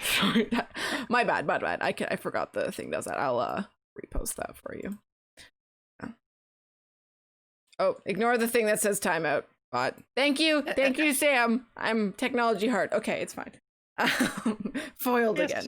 Post your link. You can't do that. Sorry, but as I was saying, like Evil I think doer, Sarah. there's a thing that people do, and I think men may particularly do this because I think men have an even harder time finding connection sometimes because they're just not really like taught how to get good connection. But you know, people will do this thing where they try to. Nightbot's mad at you. Oh, you got actually timed out. I gotta make a note to myself to make people when they're the guests to give them VIP so they can post links. I'm gonna make a note about that right now. Hold on. Before I continue my point. The guest. We're learning. It is codethesaur.us. Yeah. And the awesome. code is at github.com/codethesaurus. So if you wish to go look at those. There's the I don't want that. I don't want the part that says attend on my note. Anyway, sorry. But what I was saying is people, I think, sometimes tend to do this thing where like they might either do the like kind of like mansplaining thing where it's like, even though you might know more than they do, or you like didn't ask, they'll be like, oh, like here's all this information, or like here's how you should be doing this thing. Or people will brag about things. And I think the reason that people do that isn't because they're not trying to be rude. I don't think that's actually what it is. I think when people do that, what they're trying to connect with you, they just don't know how, because I think it can be easy to be like, oh, like look at all this knowledge, or like look at all this stuff I have, like look at all this value I have to give, like validate me. I think that's what people are really kind of saying under that. But that's not how you connect with people. You don't connect with people by trying to impress them. You connect with people by being vulnerable. And I think we don't really teach people how to be vulnerable, basically. And I think that's part of the reason we have such a hard time connecting with people. And I found some people have told me I'm a really good friend sometimes. And I think what they see as me being a really good friend is I stop and listen to them. Yeah, that's huge. That's a huge connection thing, is not just like, hey, we're hanging out, but literally like you're speaking and I'm listening. Yeah. And I don't even have to say anything in response. Like people just sometimes feel validated and heard just from me doing that. And absolutely.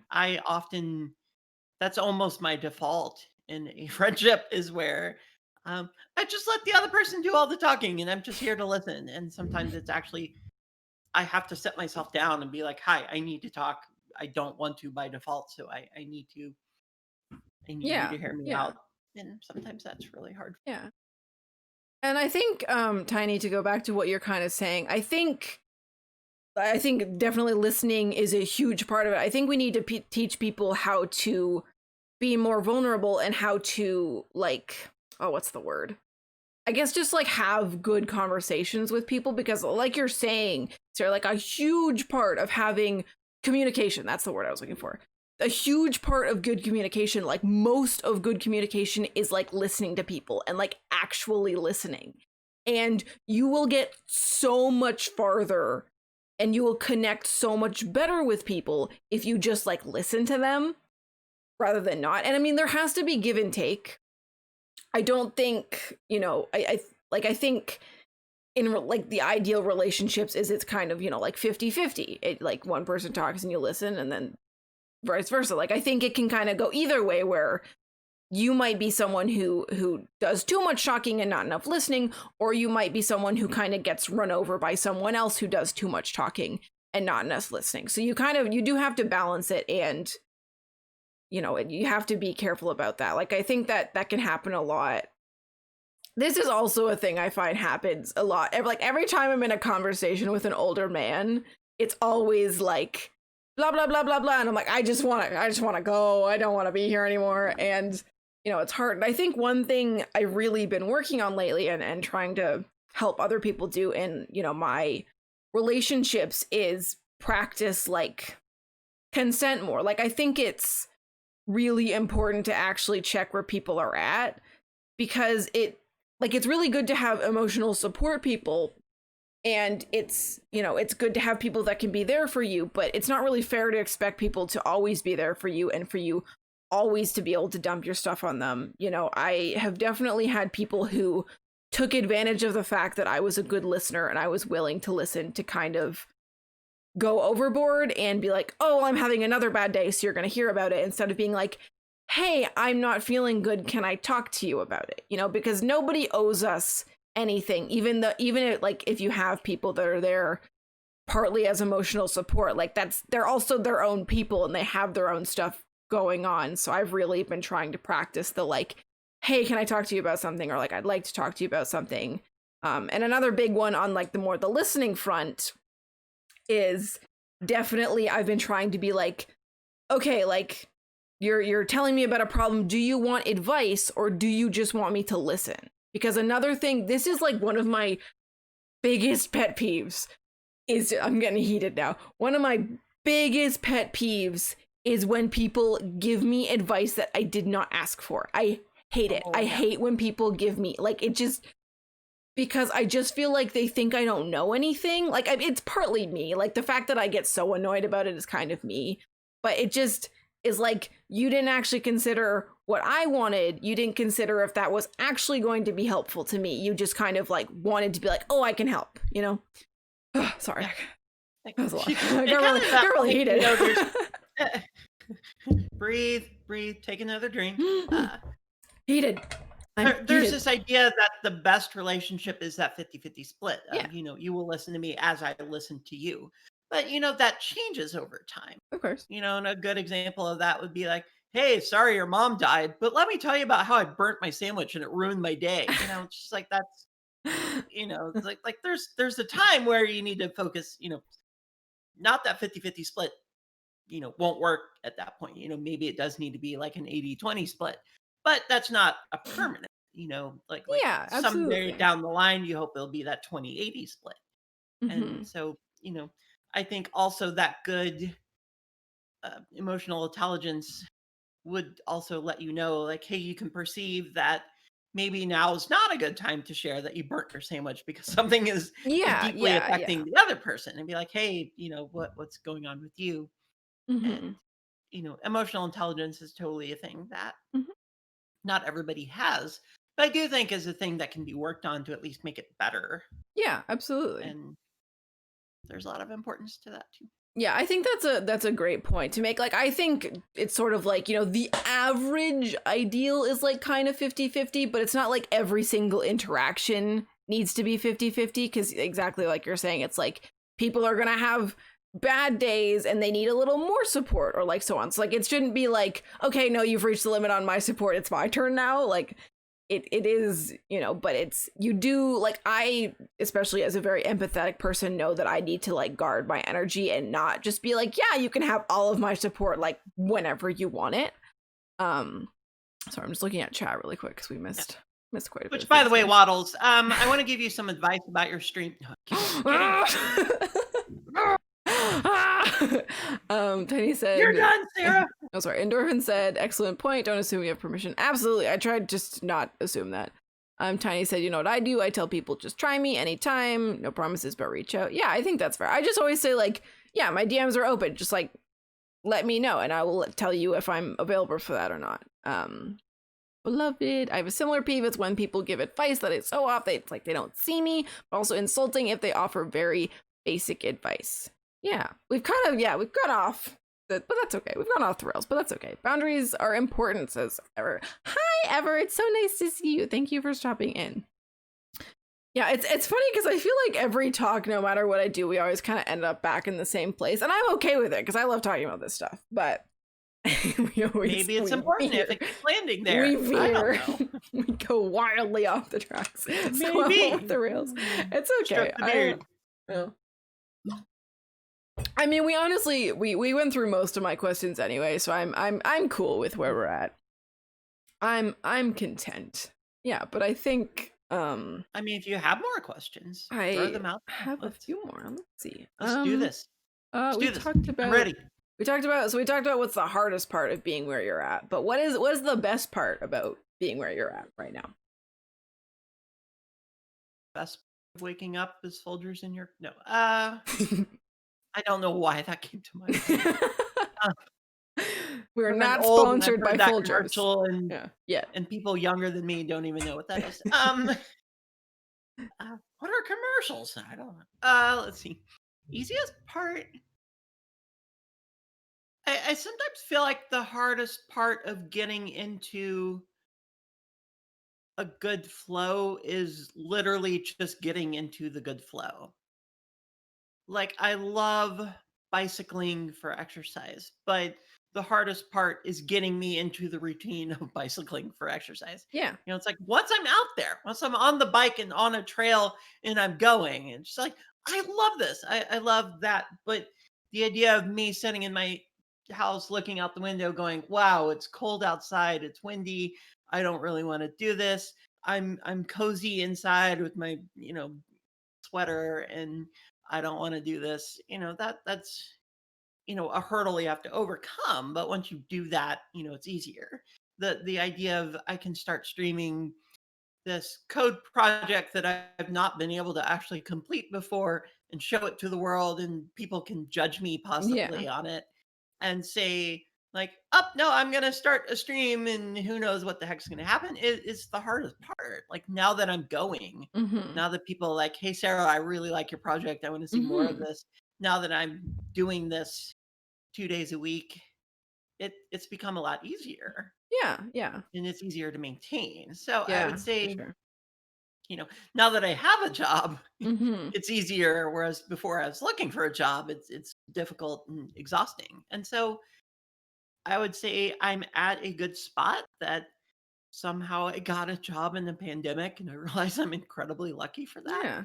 But the job is also going really well, and we're still hiring more people, which shows me it's a sustainable position I'm in with that. Yeah. The fact that slowly more people are dropping in on my stream and being like, "Wow, I love I love what you're working on, and that's so cool." Mm-hmm.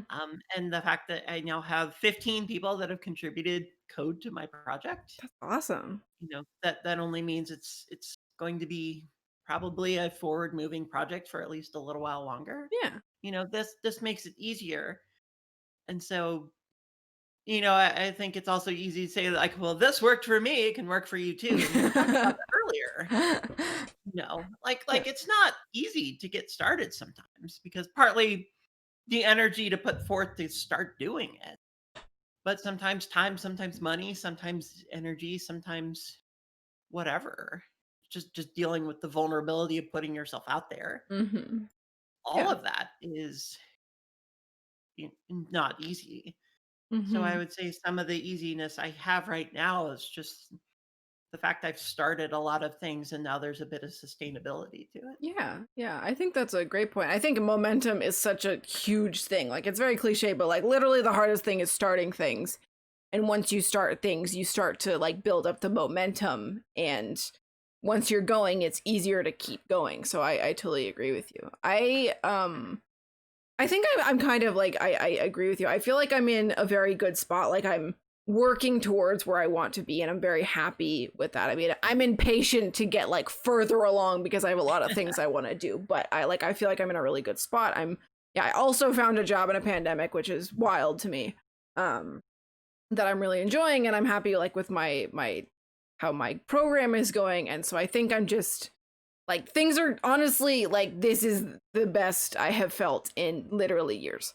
So I'm doing pretty well. I mean, the pandemic ending would be really nice, but it is what it is. I can shoot a bread bag clip. We should make that channel point reward. Success now, please. Natural to fall off the momentum wagon from time to time. Absolutely. I think that's like, again, and that can be one of the hard things. Is it's easy to like kind of slow down and stop momentum, because it's easy to just be like, oh, I'll just like, no, I'll do this tomorrow, and then it becomes tomorrow and tomorrow and tomorrow.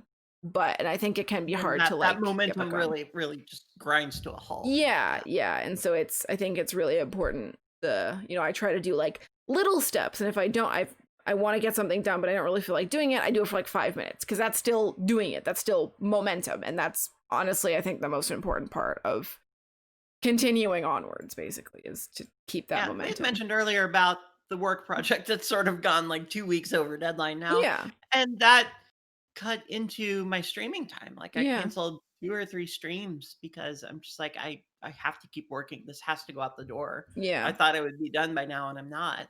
Mm-hmm. And, then came a time like, okay, I think I could stream again. Just like, I don't know. Should I really do this? What am I gonna do? I don't know. Maybe I should just cancel another one. I'm like, no, Sarah, Yeah. you have to do this again for you, meaning me. I have to do this again for me. And that's a thing I have to remind myself is like my stream first and foremost, I think should be for me. I've had a few streamers say like, no, what about your audience? Like, no, screw the audience. Like if I don't want to do this, then it doesn't really matter whether the audience wants me to or not. Yeah.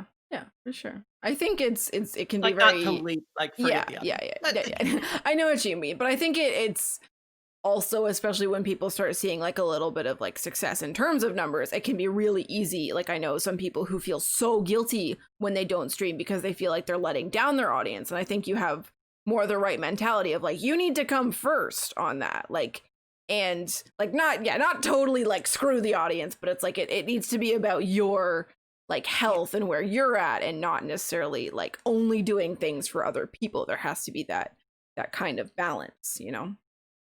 and creator burnout is entirely a thing. Oh, it absolutely is. Yeah. So I will always say like mental health first, Yeah, stream second. take breaks. Oh my God. People don't take enough breaks.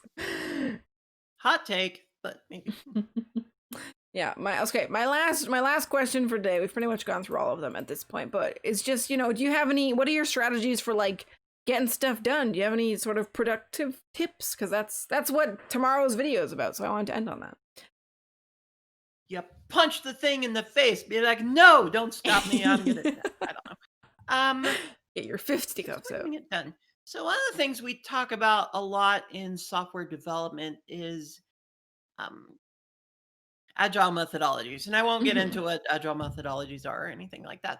But the idea that a project is going to be more successful if you do a little bit and then reflect on how that went, and then do a little bit more and reflect on Yeah. how that went, as opposed to doing the entire thing all at once and then looking back and be like, well, that part over there sucks, so we need to do it over. Like, it's always Yeah, going to be for sure. that much more exhausting trying to do that than little bits at a time. So Mm-hmm. to do that properly, you want to take this task and break it down into as small chunks as possible Mm-hmm. that are reasonably doable.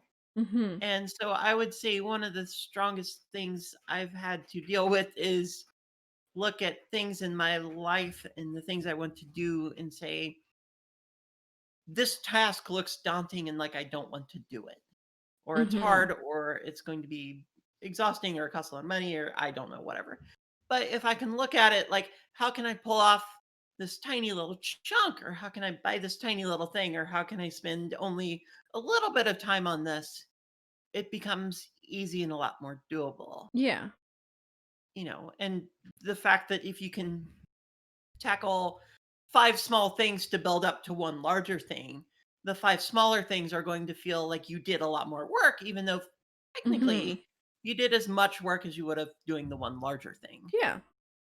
And so I really like being able to say what are the small chunks I can work on. So, like my stream, I'm working on a code project.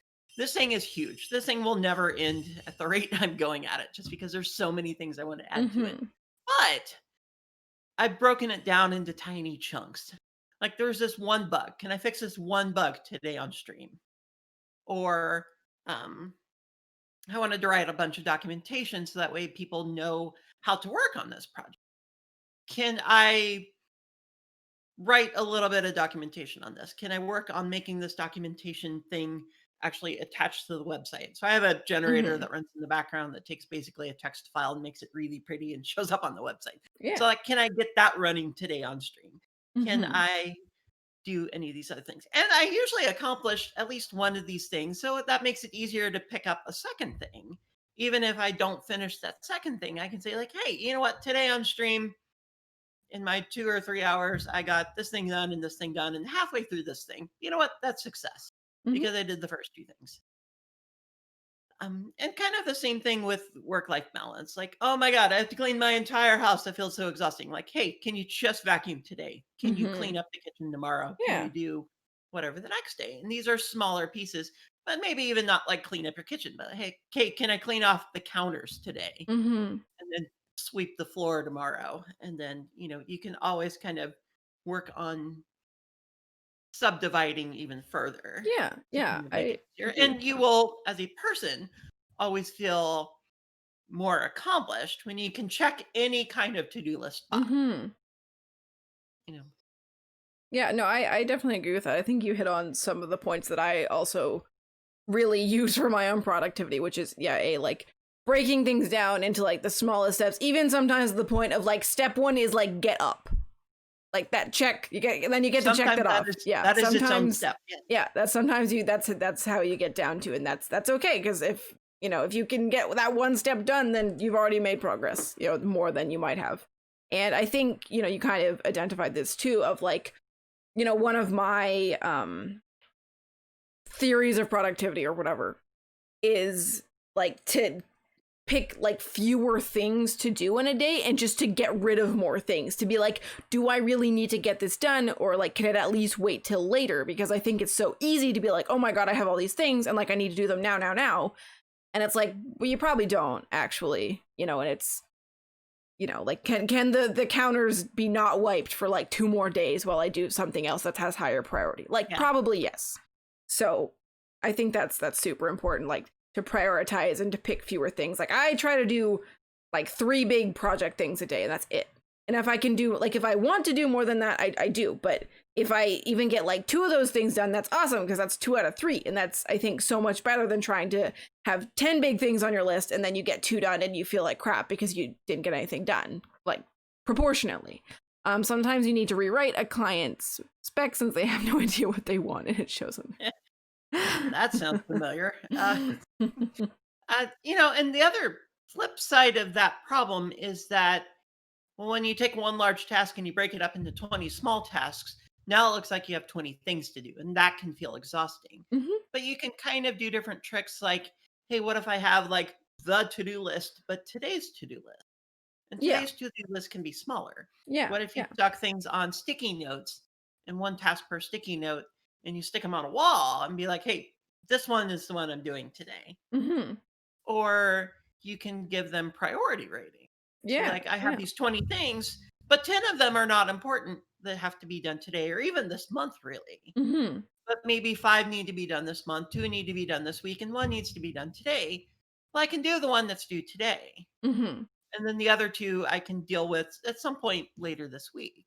Yeah. So Yeah, if you can totally. arrange your things like that, then you can also feel like, hey, well, I got this high priority thing done today. I feel successful. I feel happy. I feel better Mhm. emotionally and mentally because I accomplished this really big pressing thing that had to be done, Mhm. even Yeah, though I for didn't sure. touch the other 19 things that still need to be done, but don't have to be done right now. Yeah, yeah, I agree with that. I have several different lists. I always, yeah, I have a daily checklist, and I have a like this week checklist, and then I have a next week checklist, and then later, which is just like, I don't know. I'm not thinking about it. I just wanted to write it down so I don't forget about it. And I think that Yeah. that system has worked well for me, and it's made it easier to be like, does this really need to be done today? Okay, no. Do I really need to do it this week? No, I can push it to next week. And then even to be like, does it really even need to get done next week, or can I push it further than that? And that's really helped me like whittle down to what's like the really important stuff, and that makes it so much easier to like actually get stuff done. Um yeah, which has been great. And I think, yeah, you kind of said like it can feel overwhelming when you break it down into like 20 steps, but sometimes like that's when I am just like, I'm gonna work on this for 5 minutes, and if I don't feel like doing any more work on it after that, then I'm not going to, and that's okay. Or sometimes when I really need to get something done and I just don't feel like it, I literally do like 10 minutes of work and like 10 minutes of a break, and then like 10 minutes of work, and sometimes Yeah. that's just how the day Pomodoro goes. technique. Yeah, That's yeah, really yeah. a thing. And some, like, I usually try to take do more work than I take breaks, but sometimes like I just has to be that kind of like 1-to-1 ratio of like I just can only do it in small chunks, and that's okay. Customizing task management to your own needs and personality works. Yes, I think that's very important for sure. You gotta figure out what works for you. Yeah, and I gave a conference talk called "Maintaining Your Mental and Emotional Ooh, Health While Job Hunting." yeah, And one of the things I cool. point out is this is a framework for how you do this, but this Yeah, is not how you specifically do this. yeah, Like yeah, you need to find what works for you that fits these guidelines, but yeah, may not necessarily work. yeah, yeah. And so some Yeah. of that is just that self-discovery of what makes me productive. How do I do tasks? When am I more likely to do tasks than other tasks? How do I not get overwhelmed at the number of tasks? All these things are really important to find out at some point. And there Hmm. may be trial and error. Like you don't just walk into it and be like, this is how I do things. Ha, you'll be proven wrong probably. But Yeah. um, a lot of that balance is sort of almost figuring out how the balance works. Yeah, yeah. And I really like the idea of less like this is how you get stuff done and more like here's some stuff to try. Like take what works and leave what doesn't, and that's fine. Like that's all I'm here for, honestly. Like here are some things that have worked for me and maybe that will work for you and maybe they won't, and that's okay. And one example So, would be like video games. Like video games can be a good way to recoup some of your energy and have some fun and escape reality for a little bit. And so one night of video games might be good, but 2 weeks of video games might not be good, because then you're like off putting other important things you might need to do. So, you know, learning that balance of these are things that will help me recoup my energy are important, but I can't do them all the time because I have to yeah. offset them with other things. Yeah, yeah, for sure. I think that's something I have definitely had to work on. I've only really this year actually gotten to the point of being like, I'm going to do things even if I don't feel like it, because I think I there was quite a while where I fell very easily into the trap of like, well, I just don't feel like doing things, so I'm gonna play video games for 4 hours when I was like, I could have played video games for 2 hours and done 2 hours of stuff, even though I didn't really feel like it, and I probably would have felt better Mhm. afterwards because I had actually gotten something productive done, you know? Yeah. And they call it like gamification, where Yeah. you play like games with yourself. Like, hey, if I clean the kitchen, I can play video games later. Hey, that reward Yeah. means, if I clean the kitchen, I can go play games and that's fun. So maybe I can overcome this Yeah. annoying thing to go do the fun thing. I'm a big fan of rewarding myself with Oreos. Just give Ooh. myself treats or like You coffee and hide an stuff. Oreo in your kitchen. And that way, when you clean your kitchen, you'll find the Oreo. Be like, yes, I'm amazing.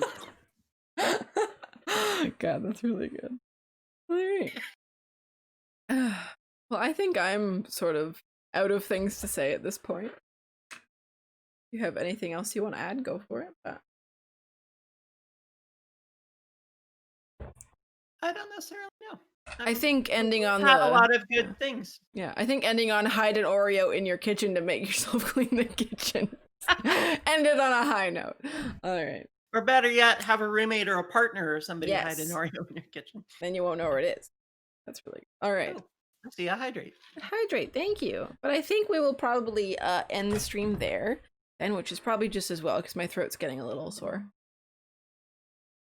as it tends Unless there's to. any final quick questions. Yeah, yeah. But anyway, but if there's any if you want to drop your social media in chat, please do. If you want to plug anything else I that you don't know. haven't I plugged. would, but your bot hates me. I'm GeekyGirlSarah on pretty much everything. Yeah. Twitter, Facebook, LinkedIn.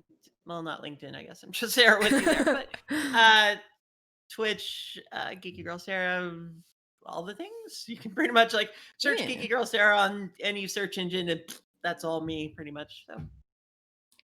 Oh my god, someone Except set up a Pinterest. shout out thing? I'm Oh. not the person on Pinterest. I don't know who that is.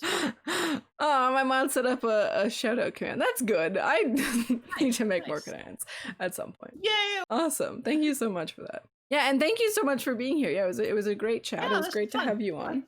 Like having this mysterious cookie has just like slid onto my desk. Where did that come from? I think it's a ghost. Yeah. All right. So we're gonna end it there. We're gonna go raid my friend Niv because they're doing a charity stream today, and I would love to go say hi and drop them some support and stuff. So we'll go do that. And thank you all for coming and for the follows and for hanging out and being a part of this discussion. Thank you for dragging me along, and thank you, chat people, for all the great thoughts and questions. All right. Gonna start the raid thing. All right. Bye. Bye.